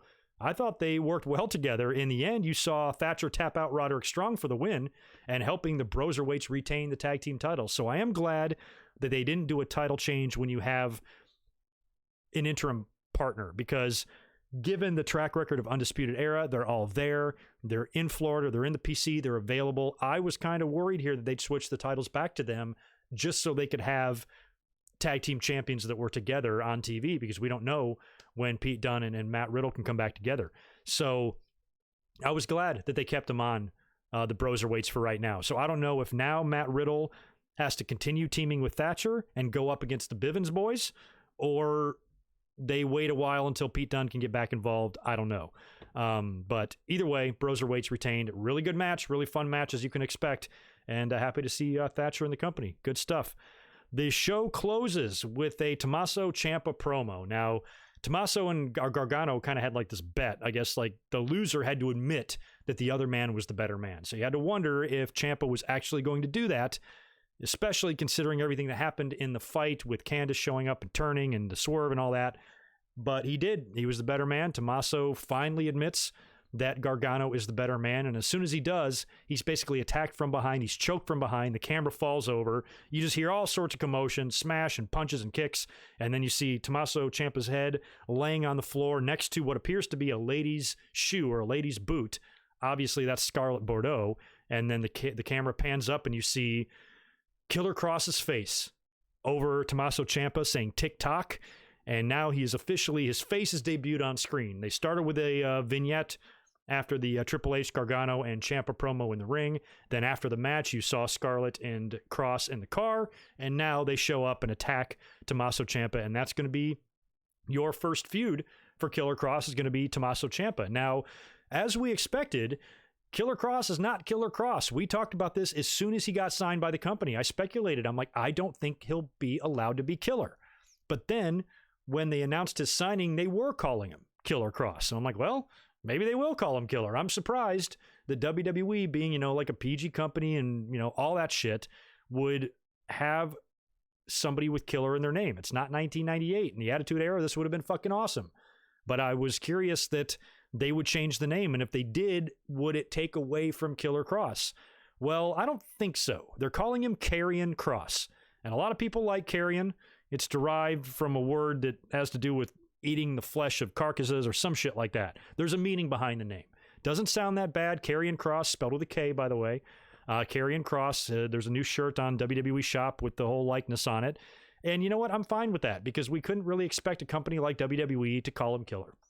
He had to know that going in. A lot of fans, I just searched today because I was curious. I'm like, I haven't read any fan feedback on that. So I just searched on Twitter, Killer Kross, or Karrion Kross, excuse me, and tried to read any reaction that was coming up. And most of it was negative. Oh, come on, WWE, you're ruining him by changing his name. I don't think you're ruining him.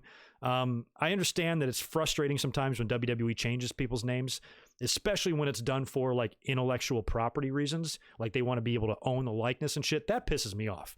But this situation, I just don't think they're going to have a guy in the name in the company called Killer. I just don't. Not in today's WWE. I don't see that happening. Especially, maybe if Benoit never did what he did or something, maybe they'd consider it. And if they were going to change his name, I'm sure he was instrumental and had input on what his new name will be. Same thing with like Kevin Owens. When he came in, they're like, we don't want you to be Steen, which to me is fucking stupid. Why can't he be Kevin Steen? Why can other guys use their real names, but he can't? Why? I just don't get it. Same thing, Daniel Bryan. Couldn't be Bryan Danielson. Had to be Daniel Bryan. So when Kevin came in, they're like, we don't want you to be Steen. I think they allowed him to come up with his own last name, because I remember him telling the story about how he picked his last name after Owen Hart, even naming his son Owen. Shout out to Daniel if he's in the chat here. My friend Daniel, the one I went to all my shows with back in the day, he named his son Owen after Owen Hart. So I like that they at least gave Kevin Owens the input on what to change it to, and Kevin Owens works. I don't even think about Kevin Steen anymore. So I'm at least willing to give Karrion Kross a chance, and I don't really dislike the name. Kross is too good. I think he's going to have a good package, especially. I was surprised they were pairing him with Scarlett Bordeaux, but it makes sense. I kind of thought that they might be doing their own thing, but it looks like they're going to be together. I'm interested to see how their presentation is on TV, and I'm interested to see the matches he can have in the future. And Tommaso, man, I don't know. He might be being in putting people over mode now, because he just lost his feud here to Gargano. Is he going to beat Karrion Kross in his first match?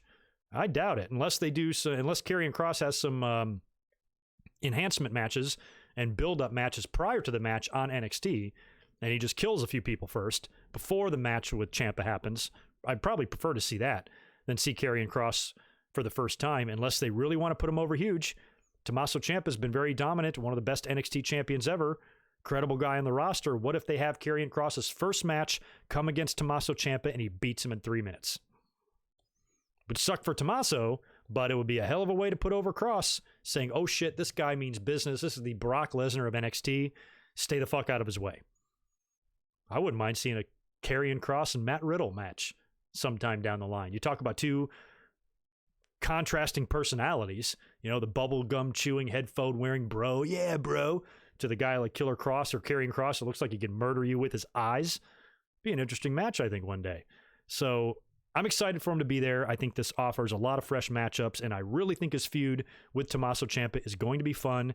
Even if it's in an empty arena, Kross is the type of guy that's probably pretty good to use in these type of scenarios because he's very expressive and he can do some fun things. And what was going on with his, it's on the thumbnail here. Is he wearing, he's got like a handlebar mustache or not, a Fu Manchu or something going on? What's he doing with his facial hair there? With his facial hair. By the way, I haven't shaved my face in like almost 2 weeks, like 12 days. I'm trying to pull off the Carl Anderson. We'll see how it goes. Eventually I might get sick of it, but for right now I can't go anywhere. So why am I going to shave? You know what I'm saying? Anyway, we'll see what Karrion Kross does in the future. I'm happy he's there. Good debut. I like the way that they kind of made it a 3-step process. First with the vignette, then in the car, then in person. I like all that. Next step, in the ring. Hopefully we'll see him sooner rather than later, maybe even this week on NXT. Pretty kick-ass audience in here of 500 folks. Keep smashing that thumbs up for me if you don't mind. I'd appreciate it. Am I good on the super chats? I think I am. I got to get into SmackDown here in a minute. Let me just cruise through and see if anybody... Oh, yeah. Never thought about it. The Prince 66, that's another good name there. Tyler Black, Seth Rollins. There's lots of them.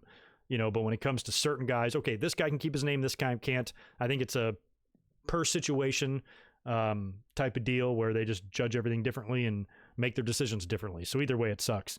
But Karrion sounds like a manly version of Karen. Boy, I'm sick of Karens. I think in the face of this pandemic, we're all sick of people named Karen. I know I am.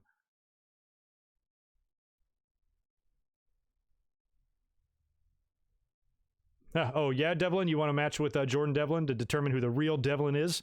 A Devlin on a pole match. We'll put the name, the legal rights to the name, hanging above the ring. All right, just making sure there was no crazy things happening in the chat there. What's going on, JJ Richardson? Good to see you. Good to see you too, Raymond Frand, and everybody else that's been hanging out so far today. Let's move into last night's SmackDown. That's the next thing on my list. And we had a lot happen here too last night. We'll start with the Universal Champion, Braun Strowman. He was a guest on Moment of Bliss. So Alexa Bliss is out there with Nikki Cross. Their guest is Braun Strowman, who just recently won the title. And Bliss and Strowman, they kind of go back from the Mixed Match Challenge and all that stuff. So they kind of have a little bit of a history as it is. And he's out there and they're talking to him. And he talks about Bray Wyatt because Bray Wyatt kind of made it known that he's coming after Braun and the Universal title. And he says he's not going to play any games. Braun's being Braun. He's like, fuck that guy. I'm not going to play his stupid games. I'm not scared of him. He can do whatever he wants. Bring it on, basically.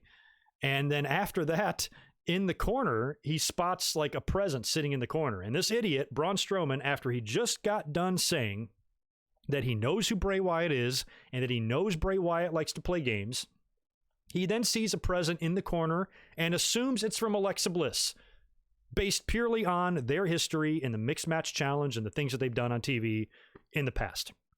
He thinks because of that, Alexa Bliss has got him a present. Alexa, did you give me a present? Dude, if she got you a present, don't she think she'd have it there, like to hand to you or be next to your chair or some shit? So he looks down there and as soon as Braun says it out of his mouth, I'm like, there's going to be some creepy shit in there from Bray Wyatt. But stupid ass Braun Strowman is kind of doing like the heel thing. The heels are supposed to be the ones that are dumb.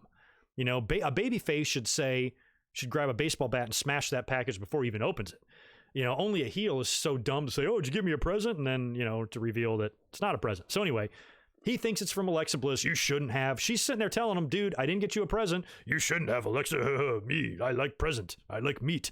So he's not listening to her saying that it's not from me.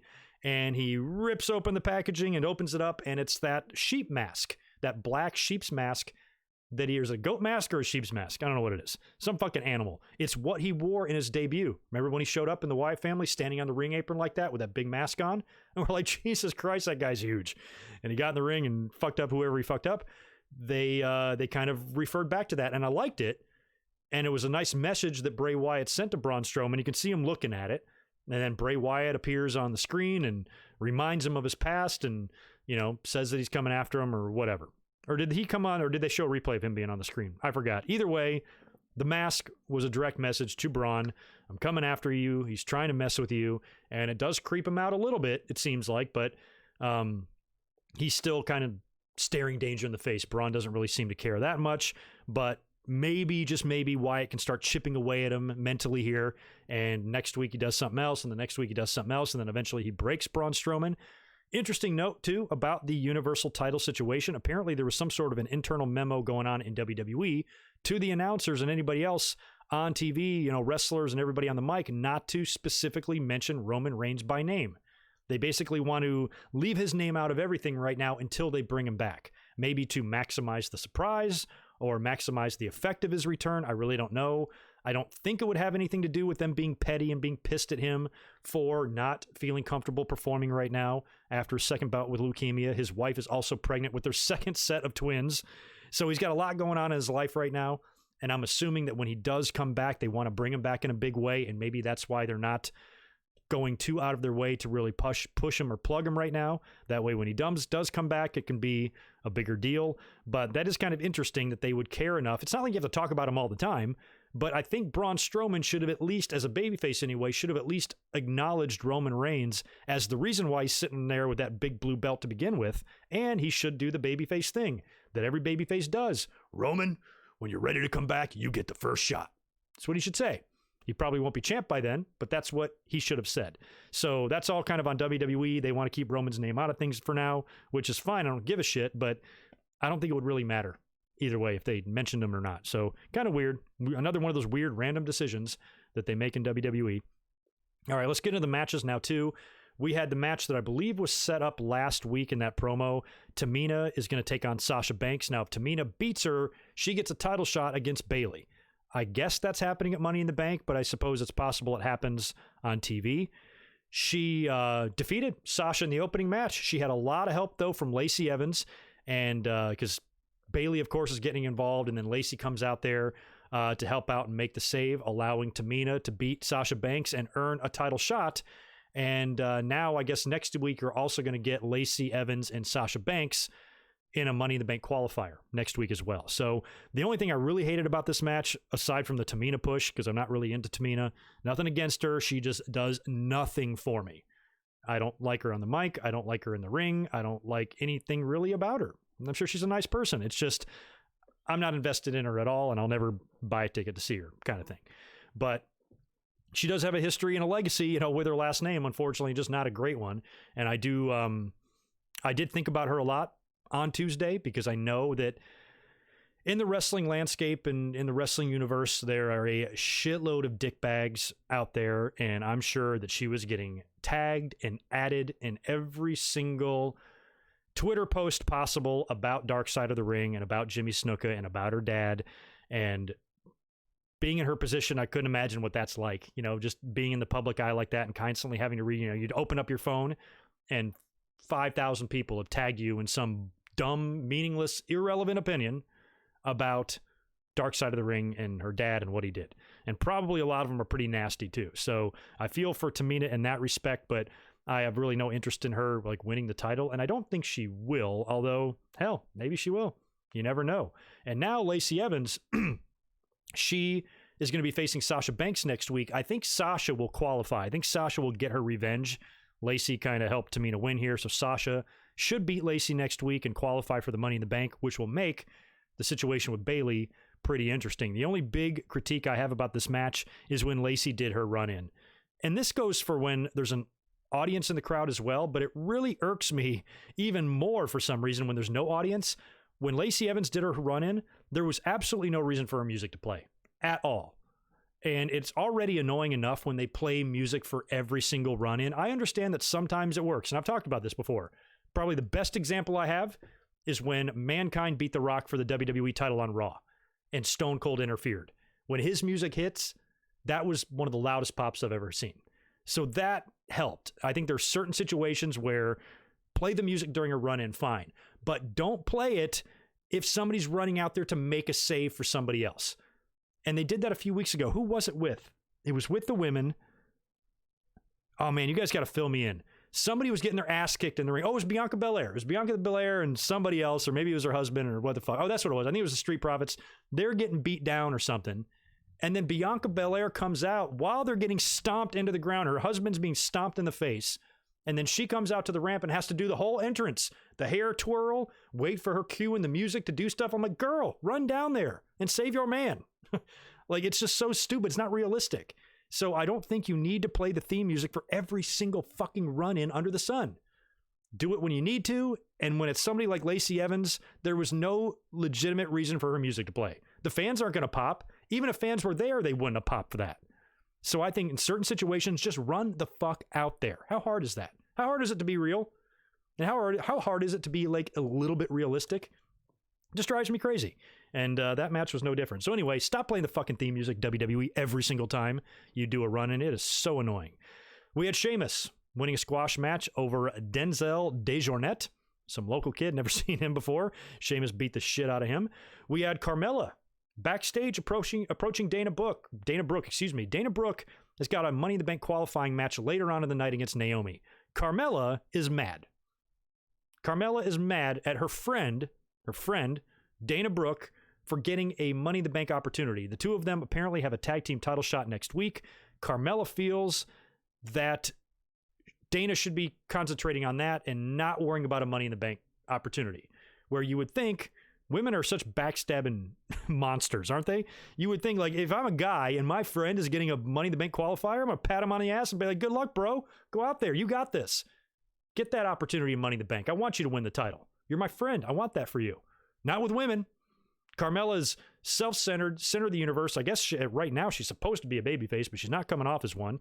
She's coming off as a stuck-up, self-centered bitch, and she's mad that Dana Brooke is getting a title shot, which I think is a asshole-ish thing to do, and she gives Dana Brooke shit about it. I'm like, man, you're going to fuck up my opportunity to win the tag team titles, and Dana Brooke's like, I got it, man. I can do both. I can go out there and win, and I can win the tag team titles for us, too. You know, this is my opportunity to do a lot. Shut up. Leave me alone, kind of thing. So I thought that was interesting. Next up, we had Baron Corbin sabotaging poor Elias backstage and just beat the hell out of him for several minutes. I mean, beat him hard to where Elias is like, you know, just getting the crap beaten out of him. I don't know if they've written Elias off of TV here, but the only thing we've seen from these guys on TV is Elias getting his ass kicked. Elias got the win at WrestleMania, but Baron Corbin threw him off the crow's nest, and now he's beating the shit out of him here. So I don't know what they're doing with Elias. Seems like they never know what to do with him. Even though he got a win at WrestleMania, he was completely shit on here. And apparently, I guess Baron Corbin's taking on Drew Gulak next week. That's a Money in the Bank qualifier. So you would think Corbin would be a shoo-in to win that unless Elias recovers from this beatdown, shows up in the match, and costs Baron Corbin the match. I think that's likely because I think it would be fun to get Gulak and Daniel Bryan in the Money in the Bank together. Just an idea. Next up, we had the Finkel tribute. WWE actually did a tribute to Howard Finkel, which was nice. Michael Cole had a few nice words to say about him. Now, what was ironic about this is that right before SmackDown, like maybe an hour before SmackDown, I was thinking about Howard Finkel, and one of the favorite Howard Finkel moments from a lot of the modern fans, and a lot of people listen to me because I was told about it a lot on Twitter, was when he was the guest ring announcer for CM Punk at the Survivor Series in 2012 when he won the title from Alberto Del Rio in Madison Square Garden. So I was like, oh yeah, that was a good one, but I haven't seen it in a while, so I pulled it up on YouTube and watched it. And I had completely forgot that at this time, Michael Cole was just a shitbag heel on TV. And after Alberto gets his big announcement from Ricardo Rodriguez, his ring announcer, they bring out Justin Roberts, announces Howard Finkel. He comes out to the ramp, and the fans in Madison Square Garden, you got to remember, Howard was there in those cheesy tuxedos with a full head of hair on his dome, you know, talking out of a microphone that was dropping down from the ceiling like 30 years prior to this. So for him to be there in Madison Square Garden and receive all that love, he was tearing up, and the whole fucking time Michael Cole is shitting on him, making fun of him, calling him an idiot, calling him a moron. Jerry Lawler's chiming in with a couple of snotty comments too. And I understand that Michael Cole, that was his gimmick back then, but I wanted to reach the fucking screen and slap his stupid face. I cannot stand Michael Cole.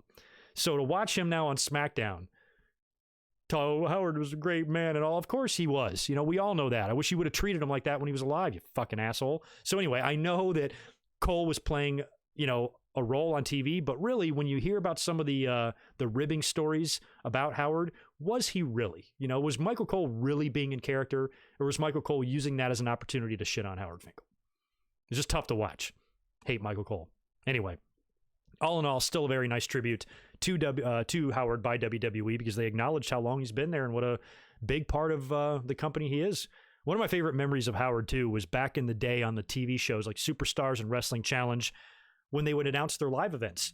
They would do the thing, you guys, some of you old people are going to remember, they would do the thing where like an airplane would fly across the screen, and then it would start scrolling through all the cities that they're going to be in for the next like week, maybe 2 weeks. And Howard would do the voiceovers for all of that. And it was a memory I meant to throw in to the Howard Finkel tribute the other day. But yeah, that's just a shame, man. That's right up there with like a Gorilla or a Mean Gene or somebody like that when it comes to those like, core WWE personalities and voices. They're all gone. They're all gone now. Anyway, next up we had that Dana Brooke and Naomi match that we talked about earlier on. Now, if I was going to do a SmackDown prediction show prior to last night, I would have said Naomi's going to win this match hands down, but she didn't. Dana Brooke pulled off the upset and beat Naomi clean. Good for Dana Brooke. I think she even used a Batista bomb in the match. Wonder where at least she learned that from. So Dana, we've all said she's one of the hardest women working there. She busts her ass. She seems incredibly ambitious, driven, positive, and willing to do anything they want. And even though she, I guess might have been called up to the roster prematurely back in the day, I think she's a little bit more seasoned now, and she's improved so much, and she deserves to get some opportunities. To at least, she shouldn't deserve to get anything handed to her, but she deserves some opportunities to say, okay, let's see what you can do. You clearly want it. Go out there and do it. So they gave her a big victory here. Now, I don't know if that's going to translate to her winning the briefcase. I don't think so. I think there's going to be too much shit going on with Carmella.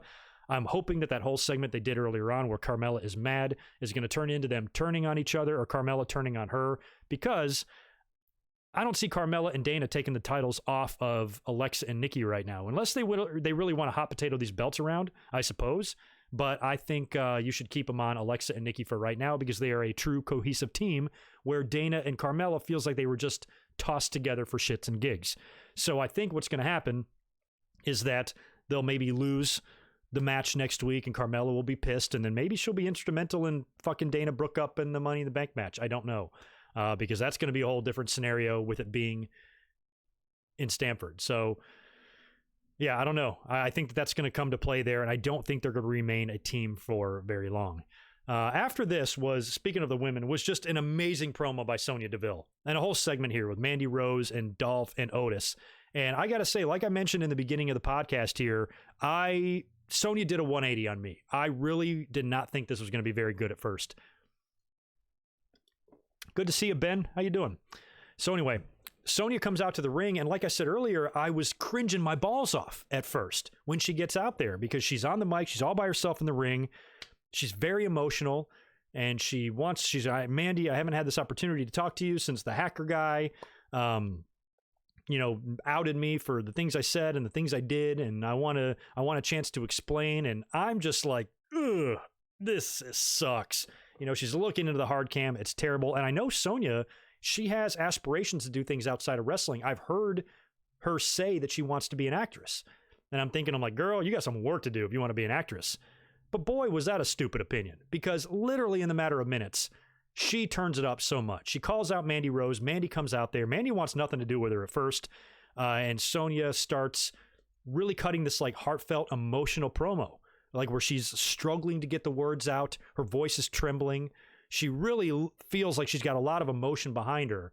And she's really upset and remorseful for all the things she did to Mandy but then immediately turns and gets serious and calls Mandy selfish and complains about all sorts of things, from being blurred out in their entrance, which they did do. And that's what was great about Sonya's promo, and what's great about all heel promos like this. We've said this a million times, the best heels are right.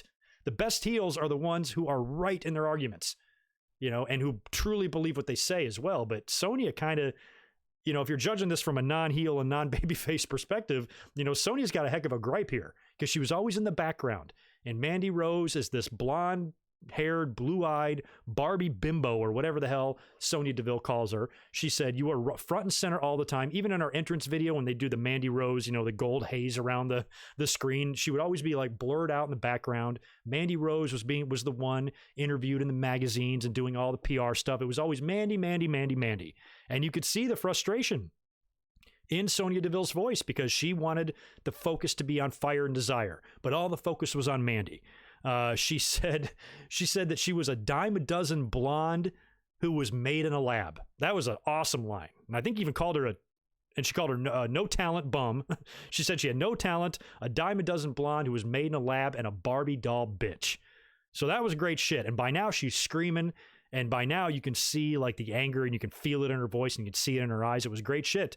And that's when Dolph Ziggler comes out there. Dolph Ziggler appears. He's trying to apologize to Mandy. He still looks like he's got feelings for her or something. Mandy wants nothing to do with him.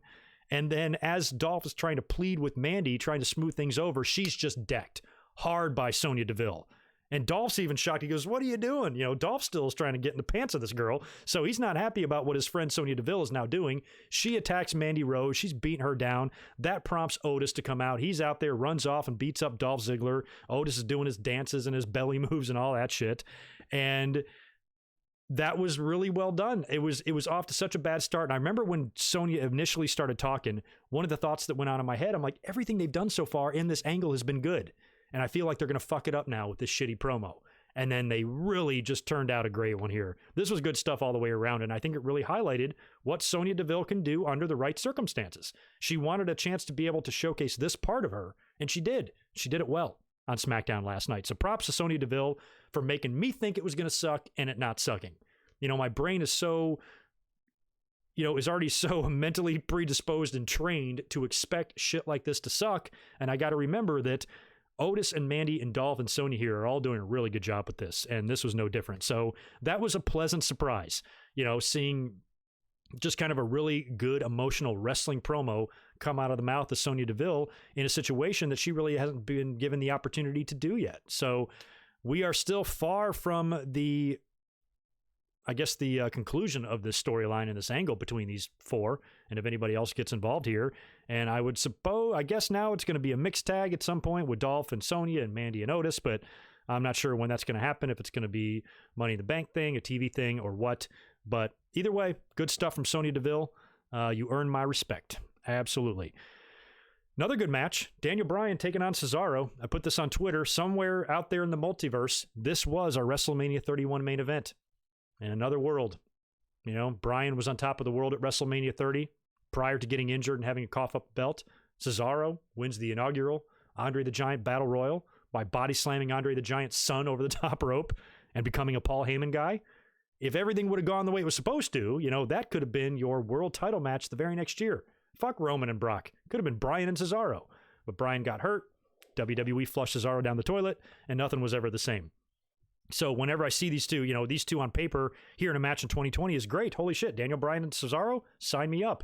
But it's also a little bit frustrating when you think about where these two guys could have gone if things would have worked out, differently in wrestling. But anyway, this is a qualifier for the Money in the Bank as well. During the match, you actually get an interruption right in the middle of the match. I think Daniel Bryan's tossed on the outside of the ring, and you get an interruption from the Hacker, the ominous figure that's showing up in front of the computer screens and says the truth will come out, or whatever it is, or the truth will be heard. And he starts showing little clips of like tag teams or alliances. Bayley and Sasha, The New Day, Alexa and Nikki, Miz and Morrison. It has something to do with pairings. And he says some keep their friends close and some keep their enemies closer. So basically he's alluding to the fact that one of these two pairings, I'm assuming, is going to break up. And the speculation continues as to who's under the hood. Right now, the leader in all the speculation is Mustafa Ali. I think he makes sense. A lot of those graphics and those numbers and some of the visuals there in the hacker thing is similar to Ali's entrance and some of the things he does. So that makes sense. I wouldn't mind seeing it be Xavier Woods. I don't think it is Xavier Woods. I think the only way it could be Xavier Woods is if they really drug this out a long time until Xavier is healed from, what's he out with, an Achilles? That's going to take a while. So he's probably still a ways off from that. Plus, we're in the middle of a pandemic. So who knows, when they want to introduce somebody new. So if it wasn't Ali, I think maybe Xavier Woods would be fun and finally break up the New Day. And the only reason I say Xavier is because we always see him at home in front of his computer and doing shit and stuff. So he's a video game guy and social media guy, and he does all sorts of fun stuff. So I can maybe see him going in the dark direction there. But I think Ali makes more sense at the moment. But other than those guys, other than Ali, other than Xavier, who do you think it could be? Could it be a woman? Could it be a woman? I'd be fine with it being a woman. That'd be fine with me. So who do you think? Place your bets. Place your bets, people. All right, I'll talk about a couple more things on SmackDown, then we'll catch up the Super Chats, and then we'll chat, and then we'll do other things.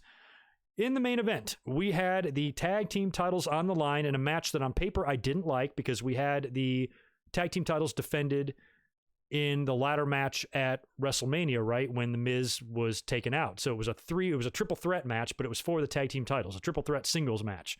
So it was Miz against Jimmy, or I'm sorry, it was Morrison against Jimmy against Kofi, I guess. So this match is Miz against Big E against Jay, I guess is what it is. I can't remember which Uso was in what match. This is not a ladder match. This is just a regular triple threat match, and the tag team titles are on the line. And the reason for that is because the other three got to wrestle for it, so that means the other two members of the team, or the other members of the team, also get a chance to compete for the tag team titles. And much to our surprise here, they did a title switch. I wasn't expecting that.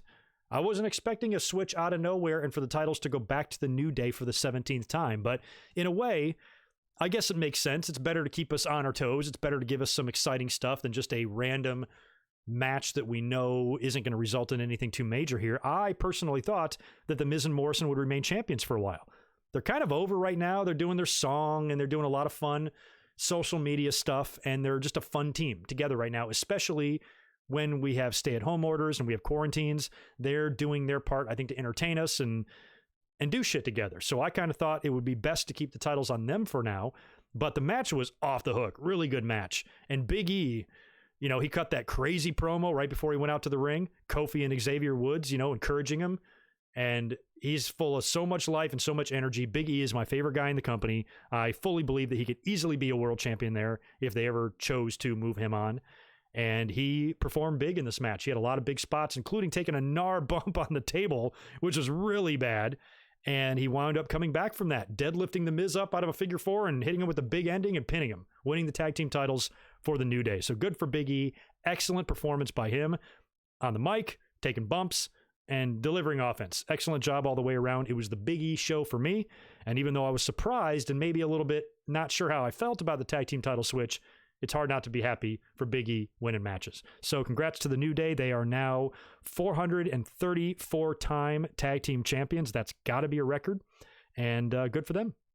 Good for them. We'll see what happens now if these three teams continue to feud, or if maybe New Day finally works with somebody else, and maybe Miz and Morrison break up now.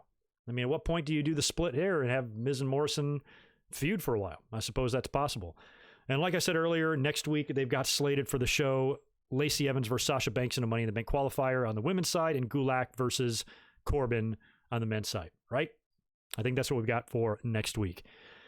So that's it. That's it for my notes. I think I knocked it all out, but we'll go back here and tie up some loose ends and plug some holes and talk about anything else we need to talk about. We have now been going for about 2 hours. I had a feeling it would be a 2-hour podcast, so that's good. I'm going to scroll way back up and try to knock out some more of these super chats, and then I'll answer some questions, and then I'll be out of here until Monday. I'll be back up here after Raw for a post-Raw review. There's a super chat. Barry, I missed yours. Thanks for the $2, dude. I appreciate it. Dream faction with current WWE stars. Dream faction.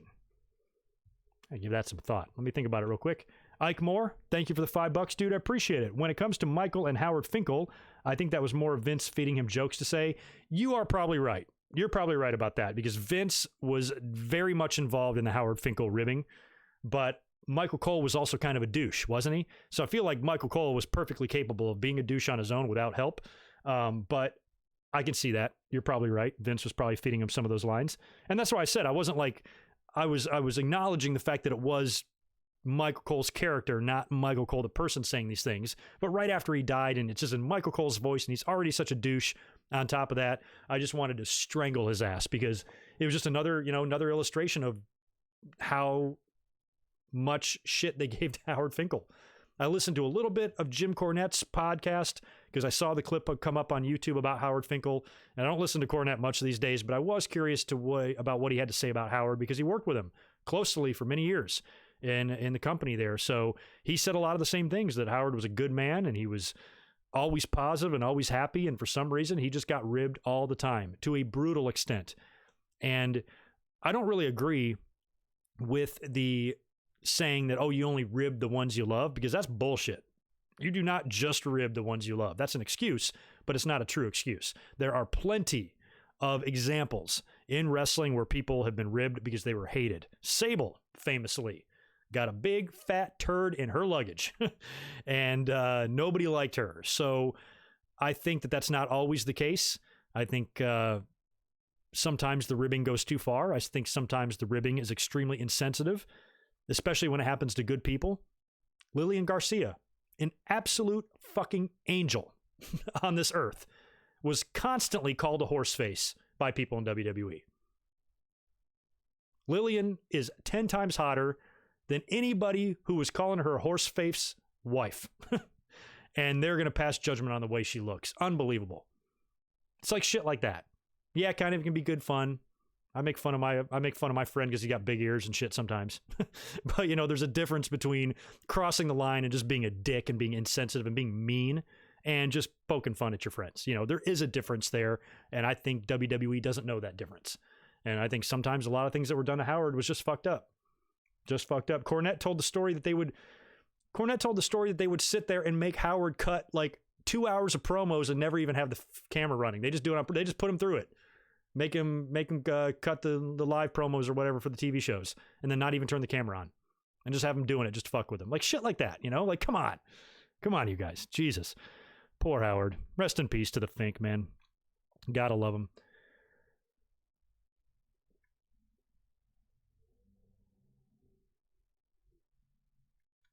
Oh, yeah, Tiger, you're thinking if they did the tag team title switch last night, it would be the Usos? Yeah, I suppose. I mean, New Day's had them so many times now.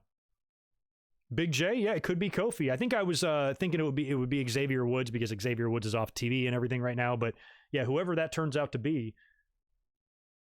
I mean, at this point, I think if it's going to be Ali, they need to reveal it, because the longer you wait, the more anticipation builds, and the more the fans might expect maybe a bigger name. And you don't want it to be a letdown. We want fans to be excited about this opportunity for Ali. Holy shit. WWE realized they have a great piece of talent here that they basically forgot existed, and they should be using him.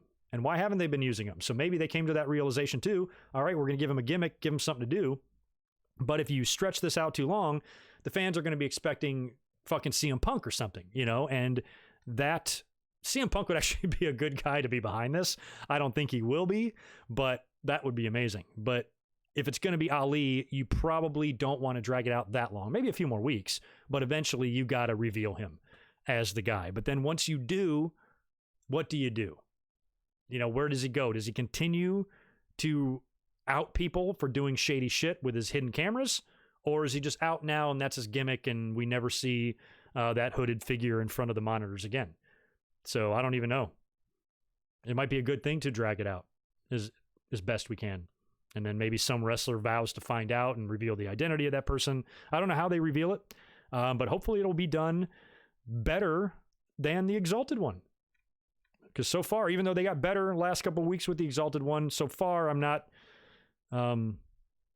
overly impressed with the angle. So we'll see if this secret ominous person will be better than what AEW did.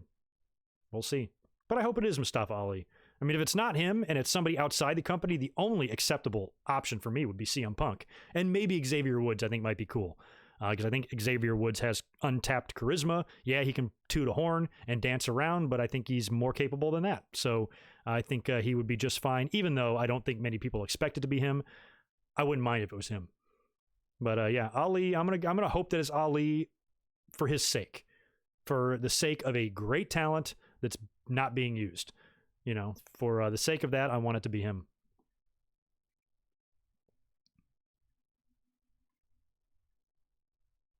GTV 2.0. I wish they would just call it that. Then I might be behind it. GoodMicWork TV. Greg, I'm curious, why do you think the Ultimate Warrior couldn't draw as champion like Vince wanted? I think Warrior drew okay, but I think there was just... I think a lot of that, too, was WWE's handling of him. You know, Warrior wasn't Hogan. I think Hogan was much more liked and respected at that time than Warrior was. Warrior kind of came off as an asshole. A lot of people didn't like him. A lot of people resented him as being champion, whereas Hogan, you might have had some personal or professional jealousy or resentment here or there. I'm sure you would, but you also had to acknowledge how much money he was bringing in. And you being on the same card as Hogan, when Hogan's in the main event, you know you're going to have a sold out house, so that's going to be more money in your pocket. Where Warrior, he was kind of passed the torch, and I think maybe if he would have handled it better or maybe just been a better person, he would have been more accepted. But as far as him drawing, the numbers at that time to me were still fine. The pay-per-views were still killing it, but WWE had trouble of letting go of Hogan. I think maybe they did it too soon. Maybe like a year too early, having Hogan lose clean at WrestleMania. Finally, I don't know. Warrior was never my guy, but I remember that time Warrior still seemed to be pretty over to me. He still got huge pops. He was still very intense, and he was still that superhero type of wrestler that Hogan was, just with a completely different personality and presentation. But I don't think he drew that horribly. He didn't draw like Diesel. He just didn't draw like Hulk, and who would? There's nobody after. I mean, Hogan at the prime, when he lost to Warrior at WrestleMania 6, he was still at the height of his popularity. I mean, Hogan was still huge. He wasn't hearing the boos yet. Fans weren't getting sick of him. I think Vince was just trying to be prepared for that I can't run with Hogan forever. So, let's try to make someone else. And that was going to be tough to do. Nobody was going to be able to fill the shoes that Hogan had. Nobody. And I hate defending the Warrior because I never liked him anyway, professionally or personally. But he was, there was only so much he could do. And under the circumstances, if you're going to give the keys to the store to anybody after Hulk, I think Warrior probably drew and got about the best of reaction that you could expect from anybody, to be honest. So I don't even think it was that big of a failure for Warrior. And he held the belt for nearly a year before Vince finally pulled the plug and went back to Hogan. I think they should have done a rematch. Hogan and Warrior at the Coliseum in front of 100,000 people here in LA. Don't know why they didn't do that. They should have. Thoughts on the Magnum TA and Tully Blanchard rivalry? Those are some of my favorite matches to go back and watch. If you want like a good, gritty NWA feud, that one's there. That one along with like Dusty and Horseman and stuff. That was good stuff. Mid-'80s were a dirty, dirty, dark time, man. Awesome shit.